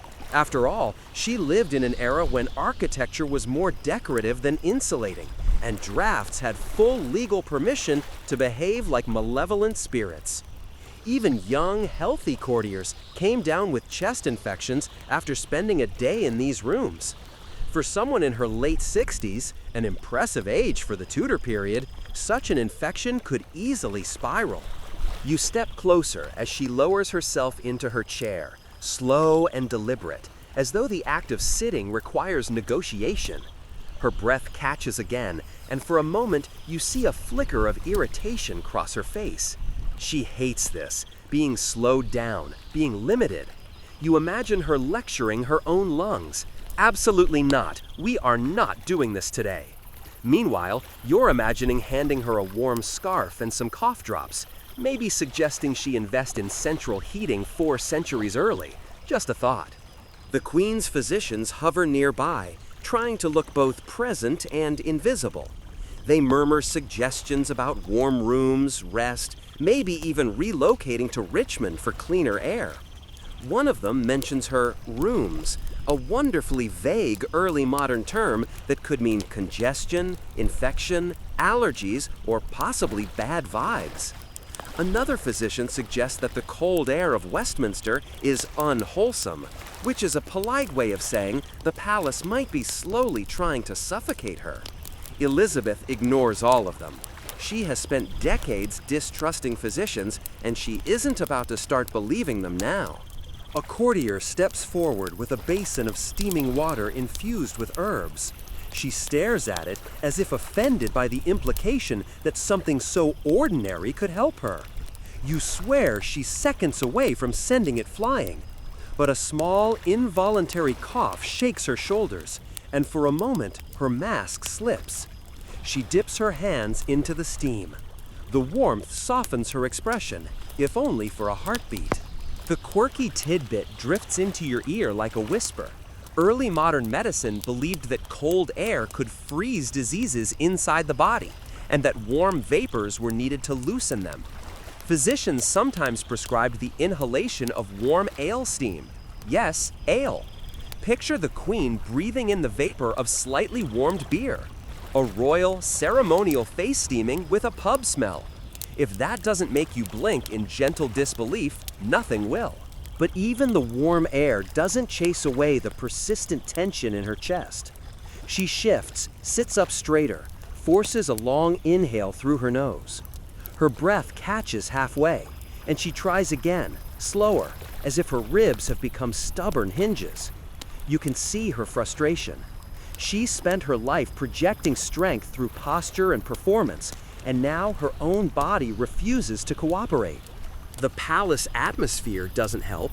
You walk past a tapestry and feel a wave of cold air seeping through the stones behind it. Your skin prickles. Her lungs probably do too. The fire crackles, but heat escapes upward, leaving the floor icy. Someone shuts a window, but another draft creeps in from under the door like a mischievous cat. This place is beautiful, but it's practically a respiratory hazard disguised as a royal residence. Elizabeth stands again, too quickly, perhaps, trying to outrun her own coughing fit, and the room spins slightly around her. You steady her in your imagination, though she would never accept help. She steadies herself with a hand on the table, pretending she meant to touch it all along. A faint rattle in her breath betrays her, though, like a tiny drum buried somewhere deep in her lungs. Historians still argue whether the chilly, damp air of her residences was a major factor in her decline, especially if she was already battling an infection. Pneumonia was often a quiet killer. No dramatic fevers, no sudden collapse, just a slow tightening in the chest, a growing difficulty with breath, and then a quiet fading. For a queen who kept her vulnerabilities hidden like state secrets, symptoms could easily go unnoticed until they became irreversible. You follow her toward her private chamber, where another fire coughs sparks into the air. She lowers herself onto a cushion and rests her hands on her lap, fingers trembling slightly. She stares into the flames, and for a moment she seems far away, lost in thoughts she'll never voice. Her breath sounds shallow again, and you sense the fatigue settling deeper this time. A soft joke drifts through your mind. If she'd had access to modern humidifiers, maybe this whole era would have gone differently. Queen defeats pneumonia with bedside steam machine would have been a very different historical headline. But instead, she sits in the flickering half-light, breathing carefully, as if each inhale must be negotiated with her own body. Outside, the wind howls again, and the palace answers with a long, tired creak. This time, she flinches. And you can't help wondering whether the cold air stalking these corridors has finally found its way deep into her lungs, taking root in a place where resolve and royal will can't reach. You trail behind Elizabeth as she navigates the palace once more, though now each step seems weighted by invisible stones. Her movements are careful, deliberate, almost ritualistic, as though she has memorized a choreography that allows her to remain upright without revealing just how fragile she has become. The corridors echo with her measured footfalls, a rhythm that somehow feels like a heartbeat for the entire household, slow and deliberate, but undeniably human. You notice the subtle catch in her breathing with each pace, the way her hands hover near surfaces for support, fingers twitching lightly against walls, furniture, anything within reach. A mainstream historical fact floats quietly into your awareness. and by the early 1600s, observers noted her increasing frailty, swelling in her legs, and persistent fatigue. These were often accompanied by shortness of breath and coughing spells, symptoms that today might suggest heart failure, respiratory infection, or a combination of age-related ailments. You sense it now, watching her, a delicate thread pulling the energy from her body without fanfare or ceremony. Yet the palace remains in its peculiar balance of order and whispered speculation. Courtiers tiptoe around the queen, not merely out of etiquette, but because her decline has become a sort of silent law, a signal that the household must be careful with laughter, movement, and even the slightest hint of surprise. You note a small fringe observation that some courtiers found her increasingly irritable during council sessions, snapping at minor errors or delays in a manner uncharacteristic of her usual calculated patience. You note a small fringe observation that some courtiers found her increasingly irritable during council sessions, snapping at minor errors or delays in a manner uncharacteristic of her usual calculated patience. They whispered that the combination of physical discomfort and mental strain was unraveling the famed Elizabethan composure, but they did so in hushed tones, fearing the consequences of speaking too loudly. You walk with her to the window overlooking the frost-tipped garden. The winter light is dim and muted, casting long, slanted shadows that feel almost like silent sentinels.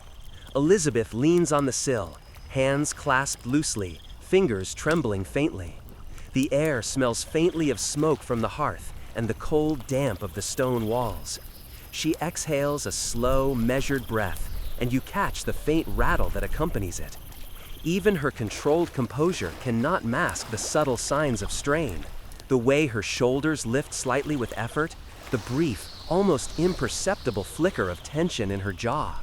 A quirky little fact surfaces as you watch the queen reportedly took nightly tonics made from various herbs, wines, and powders, which she believed could fortify her body against age and illness. One favorite mixture reportedly included crushed pearls, ground coral, and rosewater, a combination that seems more likely to irritate than heal, yet she believed in its power. You imagine her lifting a small vial to her lips, grimacing slightly at the taste, and yet swallowing it with the same determination that once saw her stare down foreign monarchs. Historians still argue whether these treatments were harmless, beneficial, or subtly detrimental.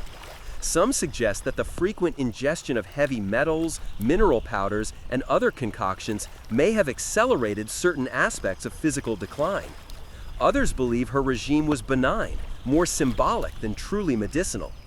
Whatever the case, you notice that Elizabeth's reliance on these rituals underscores a profound tension, the desire to control her body and destiny, even as her body subtly rebels. She moves toward a low-backed chair by the fireplace, each step careful, deliberate, almost rehearsed. The servants scuttle around quietly, adjusting cushions, lighting candles, and whispering notes of caution to one another. You notice her reluctance to ask for assistance directly. A queen who has commanded armies, legislated law, and outmaneuvered plots for decades now hesitates over something as mundane as steadying her own body. There is grace in the struggle, but it carries a quiet, haunting weight. As she sits, her hand brushes against a small mirror on the mantel. You see her fingers linger, tracing the tarnished frame, before she lifts it and studies her reflection. The faint wrinkles around her eyes, the subtle sag of her cheeks, the gray threading through her hair, all seem to speak silently of the decades of rule, responsibility, and emotional toil. She tilts her head slightly, examining her own reflection with a soft, imperceptible sigh. There's a private conversation happening there, one she shares with no one else. Acknowledgement of time, recognition of mortality, and the faintest hint of acceptance. Some claimed Elizabeth's physical decline flutters through the room. Some claimed Elizabeth's physical decline was accelerated by the stress of maintaining her virgin image, her courtly persona, and the constant performance required of her. They suggested that living in such a state of perpetual vigilance, of constant self-surveillance, created an almost physical toll on her body. You can't help but notice a thread of plausibility. Stress can manifest in ways that even the most skilled physicians cannot easily measure. You observe the Queen as she picks up a small book, a devotional text she keeps close for reflection, and flips the pages slowly. The motion is deliberate, almost ritualistic, but there is a tenderness there, a quiet escape from the constant demand of her role. Her eyes skim the words with an intensity that suggests she is searching for something, solace, guidance, perhaps even forgiveness. The candlelight dances across the page, flickering in tandem with the rhythm of her shallow, controlled breaths. Perhaps if Elizabeth had had a Kindle, she could have carried the wisdom of all her advisors in one neat, lightweight device instead of struggling with paper and ink. She would probably have scowled at the idea and then insisted on charging it herself just to prove that she still could. But the humor fades quickly as you notice the strain in her posture. She shifts slightly, pressing one hand to her lower back, a small, barely noticeable motion, but enough to reveal that her muscles are beginning to stiffen and ache. The fatigue is cumulative now, a layering of years, grief, minor ailments, and the subtle encroachments of age. She looks toward the window, and her gaze lingers on the frozen branches outside, as if drawing strength from the quiet endurance of nature itself. You walk with her attention as she closes the book and places it carefully on the mantel. She exhales, a long, measured breath, then leans back against the chair, eyes half-lidded, thoughts retreating inward. The faint rattle in her chest persists, subtle but unignorable, and you feel the steady rhythm of decline pressing closer with each passing hour. Outside, the palace seems to hold its breath along with you. The wind rattles the shutters, the fire crackles, and the faint scent of frost-laden air drifts in. You sense the delicate balance between her remaining strength and the vulnerabilities that have quietly multiplied over the years. And you know, standing there beside her, that each small cough, each trembling finger, each fleeting shadow across her face is part of a larger story, the gradual, inexorable decline that will define the closing chapters of a remarkable life. You step back, letting her rest in the quiet glow of the chamber, the faint warmth of the fire soft against the cold stone walls. You feel the gravity of the moment, the fragile beauty of her persistence, and the quiet inevitability of what is slowly approaching. And you follow her gaze to the frozen garden beyond, knowing that soon every subtle sign of decline you have witnessed will lead to the next stage of her final journey.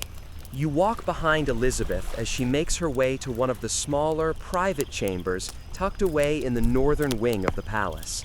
The walls are lined with tapestries depicting pastoral scenes, sheep grazing beneath distant hills, shepherds in flowing cloaks, and you notice how the soft imagery seems designed to calm rather than impress.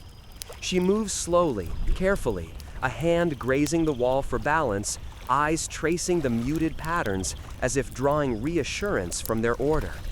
The room smells faintly of wood smoke, wax polish, and the lingering aroma of dried herbs.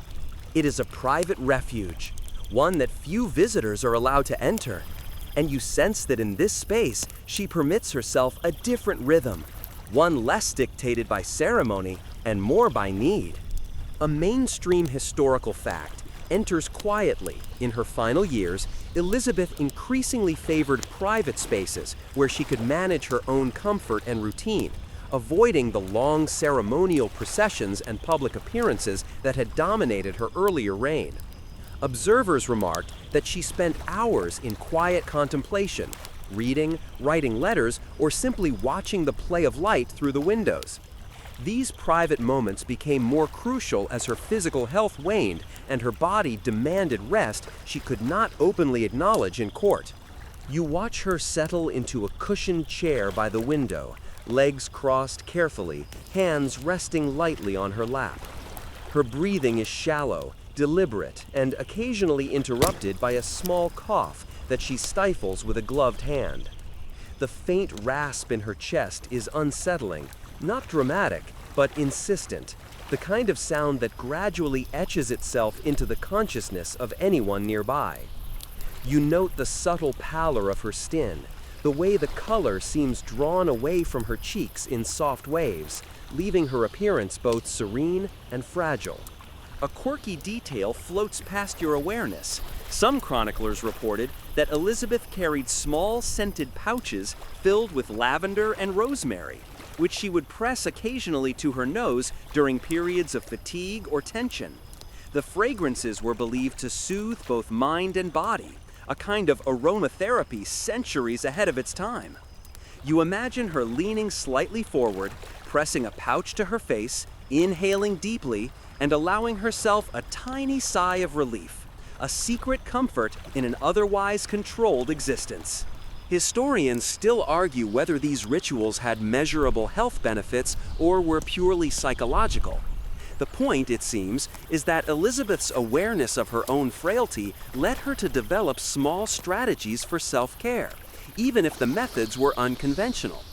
You watch her now, and you can see that the ritual itself, gentle, deliberate, repeated, provides a small buffer against the cumulative effects of fatigue, illness, and stress. Her gaze drifts across the garden below, where frost still clings stubbornly to the hedges and pathways. Birds move cautiously, pecking at scattered seed, while the wind rustles the skeletal branches of early spring. You feel a sense of time stretching differently here, each moment drawn out, each breath weighted with meaning. Elizabeth's eyes soften slightly, lingering on the motion of the natural world. The small, ordinary cycles of life outside contrast with the more deliberate, measured pacing of her own existence indoors. You notice her hands, delicate but veined, resting lightly on the armrests of her chair. The fingers tremble faintly, as if testing the limits of their strength. A subtle swelling in the joints hints at the passage of years, though her posture is still regal, still deliberate. She lifts a hand to her chest, pressing lightly against her rib cage. A slight hitch in her breath follows. Nothing violent, just a whisper of the body's quiet rebellion, an imperceptible complaint that she acknowledges and then gently suppresses. A fringe observation creeps into the margins. Some contemporaries suggested that Elizabeth's sensitivity to cold and fatigue might have been compounded by chronic respiratory ailments, perhaps linked to repeated bouts of pneumonia or other infections during her life. The palace's drafty halls, combined with heavy velvet garments and long ceremonial duties, would have been an ongoing challenge for anyone's health, let alone someone in her late 60s. You watch her now, moving slowly toward a cushion by the fire, aware of the subtle effort it takes to shift her weight and maintain equilibrium. Her attendants hover quietly, ready to offer support, but Elizabeth waves them back with a small, imperceptible motion. She is careful, deliberate, maintaining autonomy even as her body signals limitation. The rhythm of her movements is measured, almost meditative, as if each motion has been calculated to conserve energy, to prevent pain, to preserve dignity. You notice the faint pulse of fatigue in her limbs, the subtle sway in her stance, the way she pauses mid-step as though negotiating with her own body. You sit near her, a silent observer, noting how even in frailty she maintains command of her surroundings. The flicker of candlelight across her face emphasizes both her age and her continued presence, the paradox of a queen both diminished and commanding. She opens a small book, a devotional text, and her eyes skim the lines with a quiet focus. The words are familiar, perhaps memorized, yet the act of reading them offers comfort. You notice a slight shake in her hand as she turns the page, a subtle reminder of the vulnerability that has crept into even her smallest gestures. Perhaps if she had modern ergonomic furniture, she wouldn't be shifting every few minutes as though testing the limits of physics and royal anatomy simultaneously. You can almost hear her muttering a dry remark about inefficiency if such comforts had been invented. Even as she reads, you sense her mind wandering intermittently to the past. The losses she has endured, the triumphs she has claimed, the countless decisions made under pressure. Her body is fragile, but her mind remains alert, oscillating gently between reflection and observation, awareness and fatigue. The interplay of strength and weakness is subtle, almost imperceptible, yet it shapes every moment. Outside the window, the garden seems to exhale a faint, cold breath, brushing the panes. Elizabeth lifts her eyes from the book, staring out at the muted landscape. There is a sense of temporality, a quiet acknowledgement that the seasons continue regardless of human plans. You feel a shift in the room's energy, a calm acceptance, an almost imperceptible surrender to the rhythms of both the body and the world beyond. Her breathing slows slightly, hands resting lightly in her lap, eyes half-lidded. The fire crackles, casting warm, shifting light across the floor. You sit with her, aware of the subtle signs of decline, yet also the quiet dignity of presence, of awareness, of controlled motion. The interplay of light, shadow, warmth, and chill seems to mirror the duality of her condition, resilience and vulnerability coexisting in the same space. In these moments, you feel the weight of history settling softly around you. The Queen's life, her choices, her accomplishments, all echo quietly in the room, softened by the slow cadence of her movements, the gentle rhythm of her breath, the subtle hints of fatigue and discomfort. The palace hums faintly with life beyond the chamber, yet here, in this corner, time seems to stretch, slowed by observation, by care, by the gentle inevitability of decline. You step back slightly, allowing her a small measure of solitude, aware that each breath she takes, each careful movement carries significance. The interplay of light, shadow, and subtle motion, the soft rustle of fabric, the faint flicker of candle flames, the delicate tremor in her fingers, forms a quiet, intimate tableau of presence and endurance. And you realize that this is the rhythm of her final months, a delicate balance between strength and frailty, reflection and anticipation, awareness and surrender. You sit silently, noting every detail, every tremor, every measured breath, knowing that the subtle accumulation of these moments will lead to the next chapter of her decline, a chapter defined by small, inexorable changes that collectively signal the approach of the inevitable. You remain close to Elizabeth as she makes her way toward the library, a quiet sanctuary tucked away from the bustle of the palace. The walls here are lined with shelves that creak under the weight of leather-bound tomes, manuscripts, and stacks of letters meticulously preserved over decades. The air is heavy with the scent of aged paper, beeswax polish, and a faint trace of candle smoke. You can feel it settle in your lungs, like inhaling a fragment of history itself. Elizabeth moves slowly, her steps deliberate, as if the very floorboards were conspiring to test her endurance. She pauses every few paces, hand hovering near the railing of the stairway, fingers brushing lightly against the wood for balance. A mainstream historical fact rises to the surface. Elizabeth spent increasingly long hours reading and writing, often in solitude. Her library was not just a repository of knowledge, but a personal retreat where she could engage her intellect without the demands of courtly performance.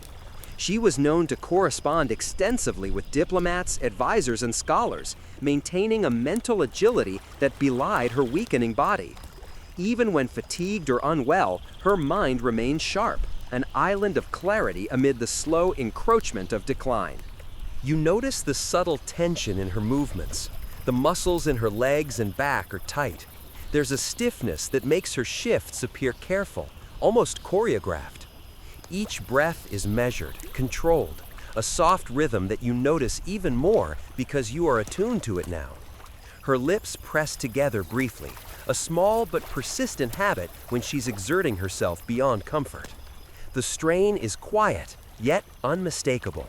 A quirky tidbit enters the picture for peculiar bookmarks, small slips of parchment with cryptic notations or witty reminders scribbled in her hand. Some contained advice for courtly conduct, others were personal reflections, and a few were playful sketches or marginal jokes. You can picture her settling into a chair, leafing through a dense folio, pausing to smile at a tiny doodle she had drawn decades ago, a private amusement in a room otherwise filled with solemn scholarship. Historians still argue whether her devotion to reading and correspondence may have indirectly affected her health. The extended periods of sitting, the occasional exposure to drafts, and the strain of maintaining focus in chilly, dimly lit rooms may have compounded the existing ailments, quietly eroding her vitality. Whatever the case, you see the interplay clearly now.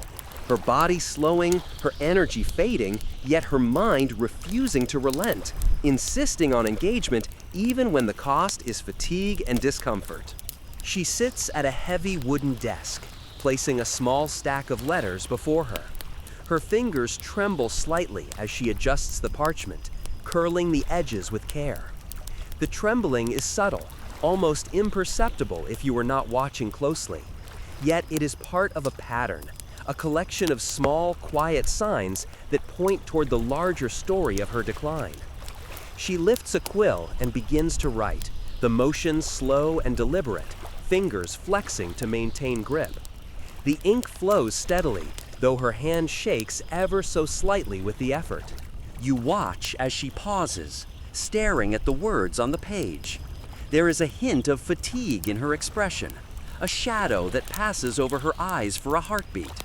She shifts in her chair, pressing one hand lightly to her chest. The faint catch in her breath is almost inaudible, but it resonates with you.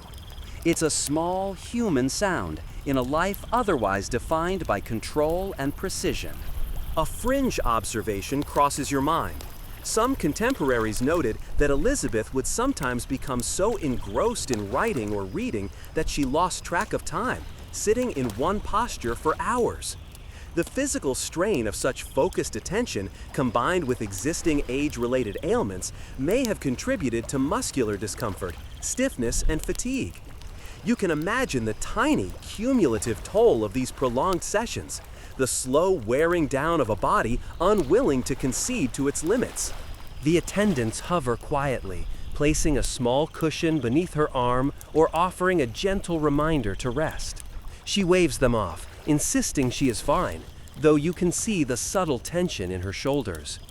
She lifts her gaze to the window, watching a faint drizzle blur the garden beyond. The light is soft and muted, casting gentle shadows across the room, emphasizing the calm, almost reverent atmosphere. You notice her fingers brushing against the letters she has just written, smoothing the ink as if her touch could somehow affirm the permanence of her thoughts. Her movements are slow, each gesture deliberate, controlled, and careful. The shaking in her hands returns briefly as she reaches for a book, but she steadies herself, lifting it with a quiet determination. A light joke flits across your mind. Perhaps if Elizabeth had a modern ergonomic chair, her back wouldn't be staging tiny protests every 10 minutes. You imagine her glare at such a suggestion, sharp and humorous, before returning to the rhythm of her quill and parchment. Even as she writes, her breathing is slightly labored, a rhythm that suggests fatigue creeping deeper into her chest. You notice the subtle swelling in her hands and fingers, the faint pallor in her complexion, the way her shoulders slump almost imperceptibly when she pauses.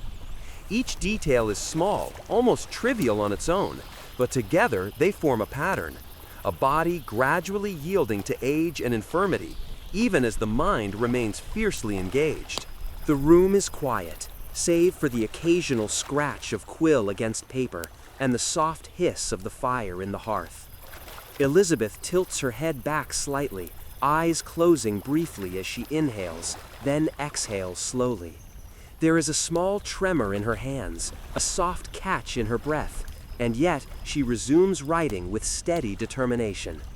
You watch her, aware that each movement, each careful breath, each measured gesture is part of a delicate negotiation between mind and body, presence and vulnerability.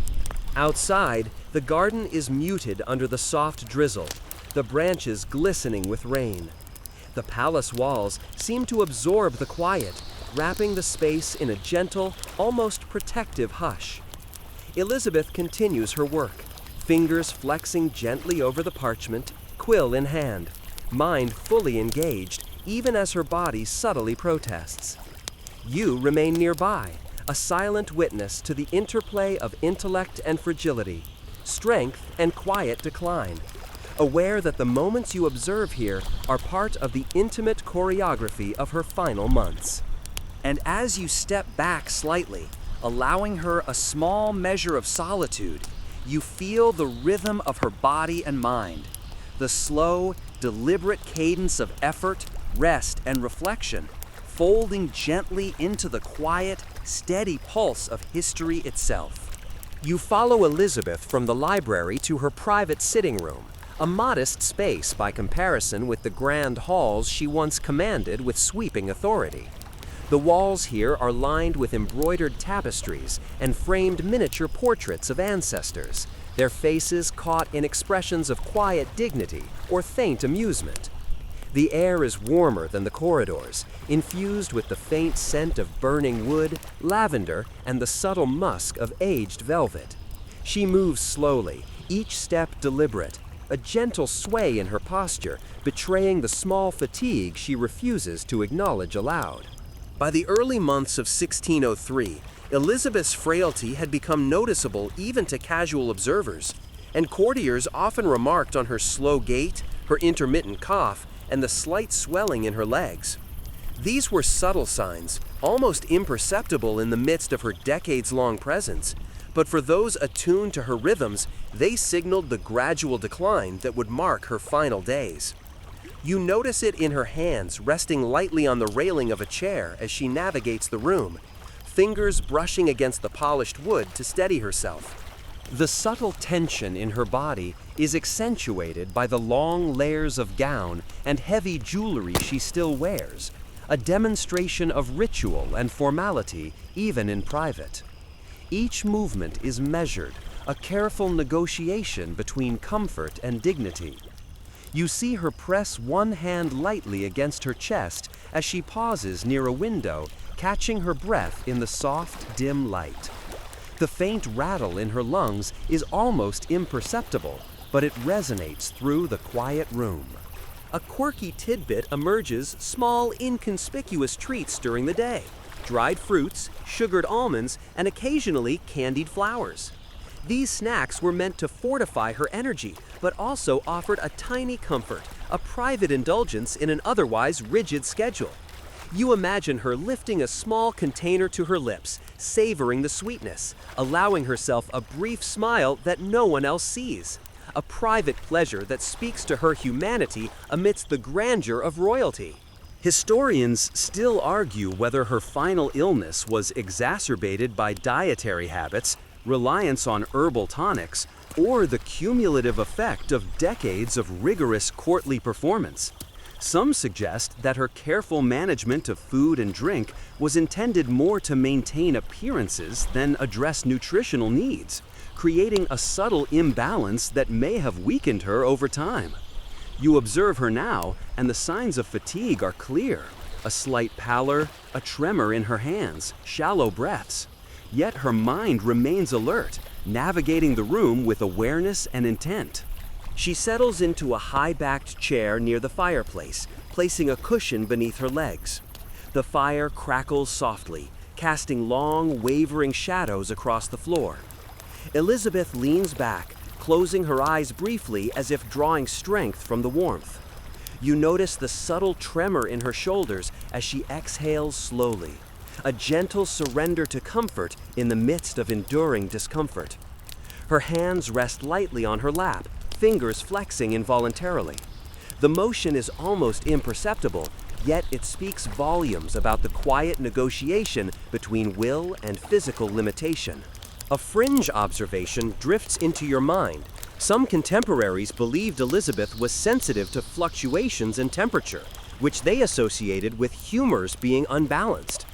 A cold draft could provoke coughing fits, fatigue, or restlessness, while warmth was believed to restore equilibrium. You watch her adjust her shawl slightly, pressing it more firmly around her shoulders, a subtle acknowledgement of bodily need within the carefully constructed bounds of royal decorum. The attendants hover unobtrusively, offering blankets, hot water, or herbal teas. Elizabeth waves them away with a small, practiced motion. She is careful, maintaining control over her body and environment even as subtle physical decline becomes more apparent. You notice the faint swelling in her feet, the subtle tension in her knees as she shifts weight, the shallow rise and fall of her chest with each deliberate breath. These are the quiet indicators of age and minor illness, the threads weaving together to form the tapestry of her waning vitality. She gazes into the fire, eyes half-lidded, a faint smile ghosting across her lips. There is a serenity here, a moment of introspection and stillness that contrasts with the constant motion and vigilance demanded of her in the broader court. You sense the quiet accumulation of years in this posture, triumphs, losses, decisions made and reconsidered, all distilled into a single calm presence. Her hands twitch slightly, reflexive movements that speak to both fatigue and lingering energy. Perhaps if Elizabeth had a modern reclining chair, she could have relaxed with all the elegance of a queen, without the minor contortions necessary to remain dignified. You imagine her glancing at you with a dry, subtle glare, as if to say, "Do you think I would have tolerated anything less than ceremonial discomfort?" Even as she rests, there is a rhythm to her motion, a measured pacing of thought and gesture that reflects both her age and her experience. The faint rattle in her lungs persists, subtle but insistent, a reminder that her body is no longer entirely obedient. Her gaze shifts to a small mirror on the mantel, where she adjusts her hair and attire with careful precision. Every gesture is deliberate, a careful balance between practicality, comfort, and the performance expected of her station. Outside, the winter day dims further, casting long shadows through the latticed windows. The garden beyond is quiet, muted under a thin frost, branches reaching skyward like delicate hands. Elizabeth's eyes linger on the view, taking in the stillness, the muted color, the faint sound of distant wind. There is a subtle surrender here, not resignation, but acceptance of her current state, a mindful acknowledgement of fatigue, discomfort, and the slow unfolding of time. You watch her hands resting lightly in her lap, the gentle tremor, the subtle flexing of fingers, the shifting of weight on the cushion. The interplay of shadow, firelight, and stillness creates a tableau of fragility and presence, an intimate view of a queen negotiating the final chapters of her life with dignity and awareness. You sense the subtle encroachment of decline, the quiet but undeniable reality that each small motion, each measured breath, each attentive gesture carries significance. And in this soft, quiet moment, you feel the weight of history folding around you, the grace, resilience, and subtle vulnerability of Elizabeth herself, embodied in every detail of her posture, movement, and attention. You remain a silent observer, attuned to the interplay of endurance and frailty, presence and anticipation, aware that the next stage of her journey lies just ahead. You follow Elizabeth as she slowly rises from her chair, the movement deliberate, almost cautious. Each step across the stone floor is measured, a negotiation with her own body. The firelight flickers across the tapestries, highlighting her figure in warm shades of amber and gold, while shadows stretch along the walls, elongating her silhouette, as if the room itself is acknowledging the passage of time. Her breathing is shallow, slightly labored, and there's a faint rasp when she exhales, subtle but persistent, a quiet echo of the strain accumulating over decades of rule and the recent months of illness. In the final weeks of Elizabeth's life, observers recorded increasing signs of fatigue, swelling in her legs, and intermittent coughing fits.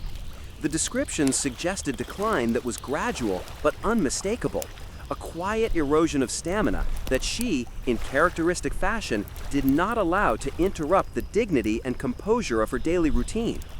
You notice it now in the careful positioning of her hands on the railings and the slow cadence of her steps. Each movement is controlled, intentional, and fraught with small, almost imperceptible signs of bodily strain. The room is hushed, but you sense the subtle hum of activity just beyond these walls. Attendants moving quietly, servants adjusting fires and closing shutters, each sound muted so as not to disturb her fragile equilibrium. Elizabeth's presence seems to command both stillness and attention, a paradox she has embodied for decades. You watch her fingers trace lightly along the edge of a table, flexing slightly as though testing her strength, before letting her hand rest on the surface. Even in the simplicity of touch, there is an awareness of the body's limits, a silent negotiation with fatigue and discomfort.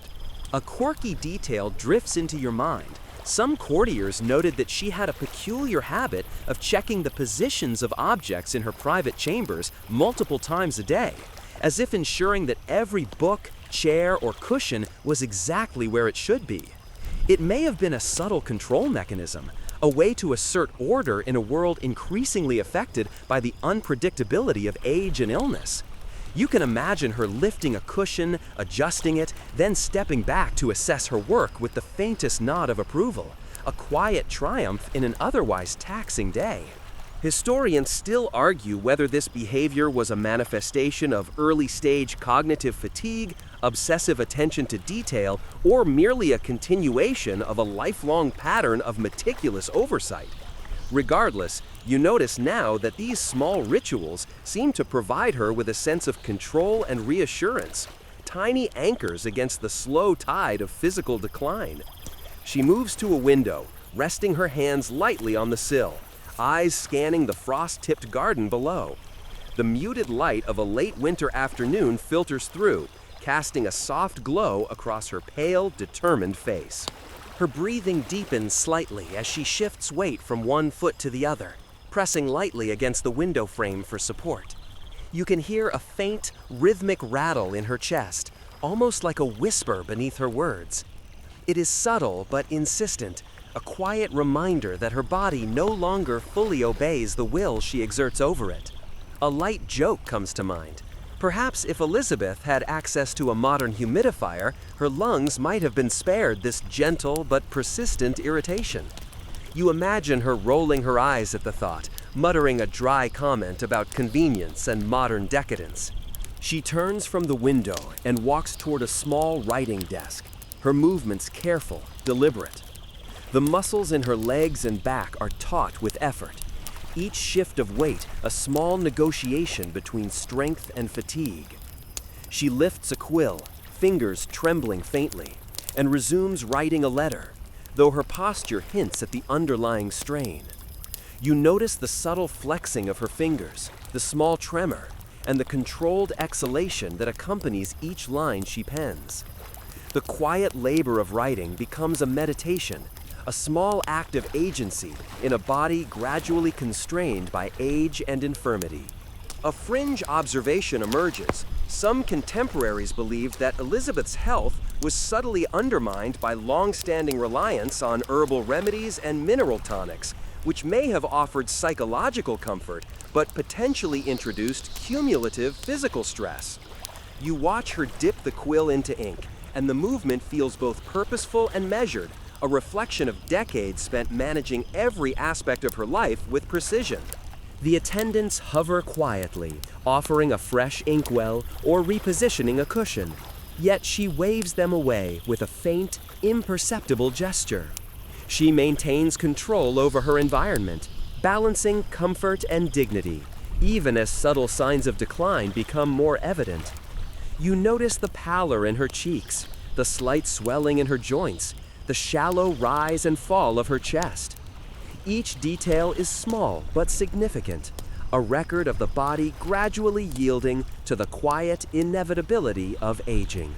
Elizabeth sets down her quill and closes her eyes for a moment, leaning back against her chair. The fire crackles softly, casting a warm glow across her figure.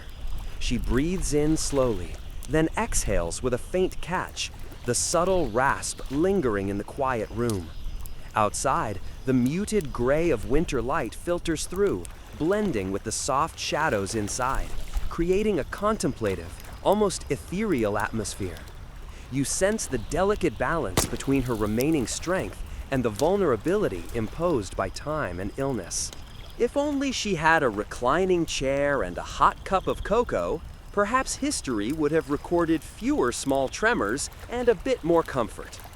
You imagine her dry wit acknowledging the absurdity of modern conveniences, perhaps with a single raised eyebrow and a quiet muttered comment about the inefficiency of progress.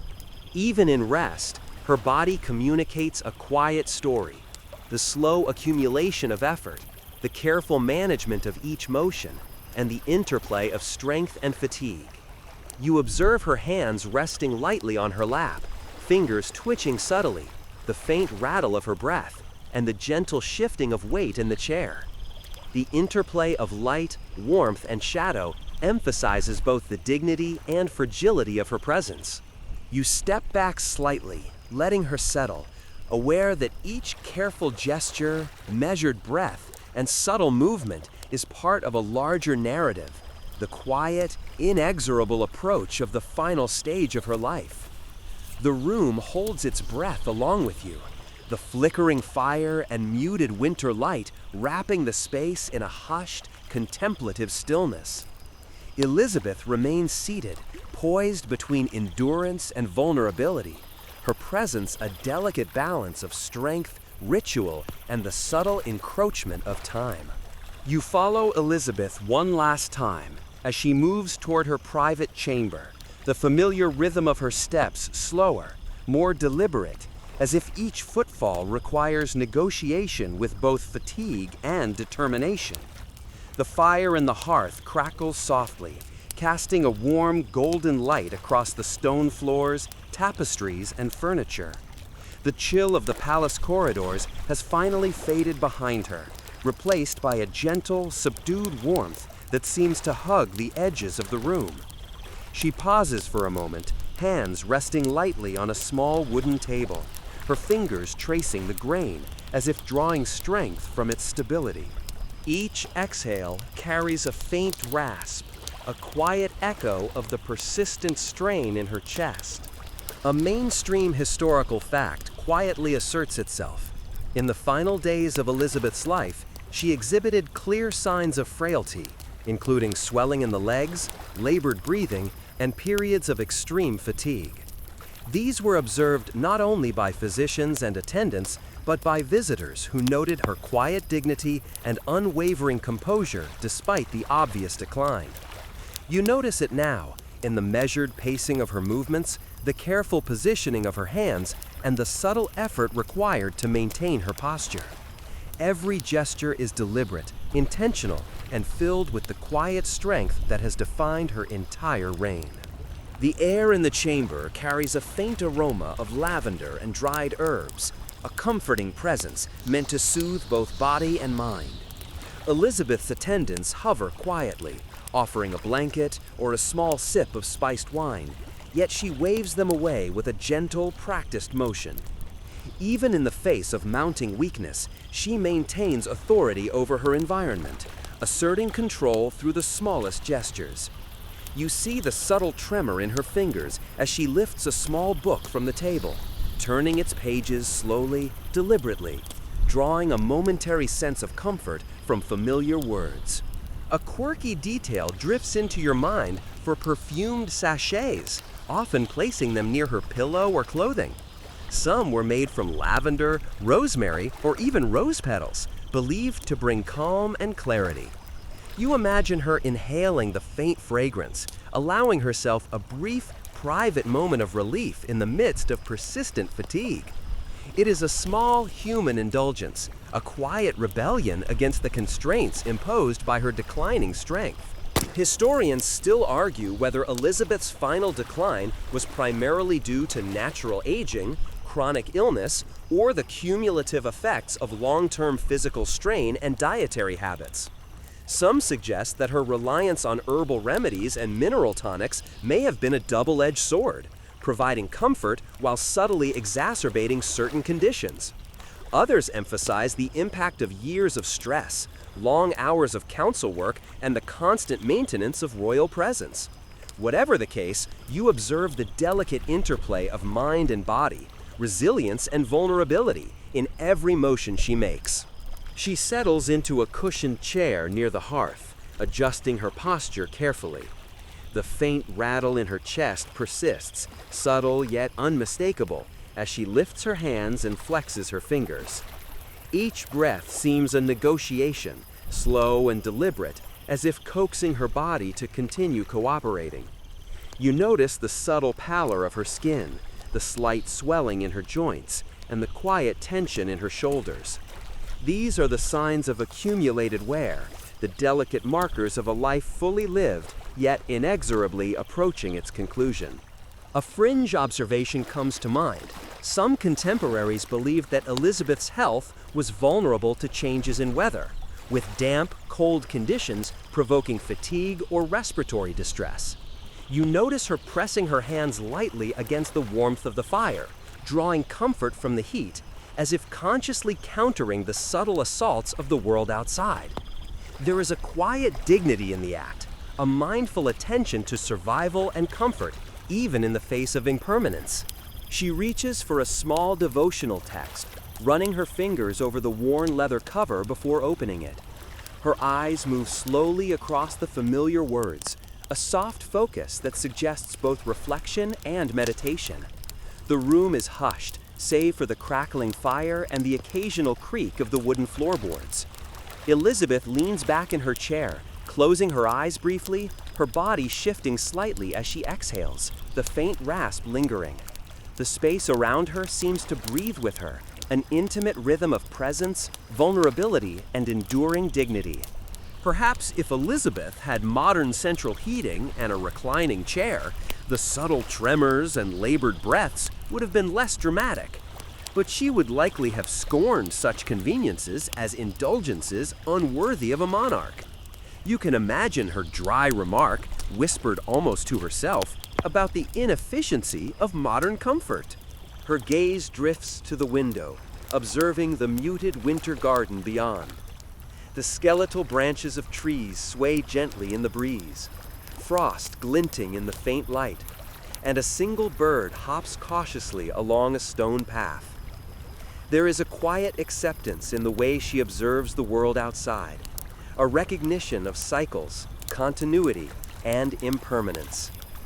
Her breath is slower now, each inhalation and exhalation deliberate, measured, almost meditative. You notice her fingers flexing lightly in her lap, the subtle tremor, a reminder of the body's gradual surrender. She leans back slightly, eyes half closed, and allows herself a brief moment of repose. Even as fatigue presses in, there is a controlled grace, a careful balance of awareness, dignity, and acceptance. Each movement, each gesture, each measured breath contributes to the quiet narrative of her final months. A slow, deliberate journey marked by the intersection of resilience, frailty, and reflection. Outside, the pale light fades further, the winter garden becoming a muted wash of gray and white. The room grows warmer in contrast, the fire's glow enveloping her in soft amber. Elizabeth's gaze returns to the pages of her devotional book, hands resting lightly on the edges as she reads slowly, deliberately. The subtle rasp of her breath continues, a quiet accompaniment to the measured rhythm of her body. Now, as you sit near her, observing these intimate details, you sense the culmination of her life's delicate dance between endurance and vulnerability. Each subtle tremor, each careful movement, each measured inhalation is a note in the final cadence of her remarkable life. You feel the weight of history surrounding her, the quiet acknowledgement of passing time, and the soft inevitability of what lies ahead. You lean back slightly, letting the Queen's presence fill the room, aware that each small motion and breath is part of a larger rhythm, a gentle, unhurried approach to the final chapter of her journey. Outside, the wind murmurs softly through the trees, the fire crackles, and the world continues its slow, steady pulse, echoing the intimate rhythm of her fading strength. Now, as you settle into the quiet of the room, the warmth of the fire enveloping you both, you feel a sense of calm descending over the space. Elizabeth leans back, eyes half closed, her breathing slow and deliberate. The faint rasp, a soft reminder of the fragility that accompanies age. The winter light outside fades further, and the muted gray of the garden beyond casts a gentle, tranquil glow across the chamber. Each subtle tremor in her hands, each measured breath, each slight shift in posture seems to unfold in harmony with the soft crackle of the hearth, a quiet rhythm that soothes as much as it marks the passage of time. You imagine the world outside continuing on, the wind whispering through skeletal branches, birds moving cautiously, frost shimmering in the dim light. Inside, there is stillness, warmth, and the gentle assurance that presence itself can be a comfort. Elizabeth's small rituals, her reading, her careful movements, her attentive breathing offer a quiet lesson in mindfulness, in acceptance, in finding dignity in the simple acts of being. Slowly, the room feels suspended in time. You can almost hear the soft echo of history settling into the walls, wrapping around the Queen and those who quietly observe her. Each small motion becomes a meditation, flexing fingers, a gentle adjustment of posture, a calm gaze toward the garden, a measured inhalation and exhalation. The subtle interplay of body, mind, and environment is hypnotic, drawing you into a peaceful awareness. And as the light fades and the fire crackles, you feel a gentle calm wash over you, a sense of quiet closure, and the soft assurance that life, even in its final moments, can be observed with grace, dignity, and tranquility. The Queen rests, the room exhales with her, and you drift alongside the rhythm of time itself, serene, unhurried, and entirely present. Sweet dreams.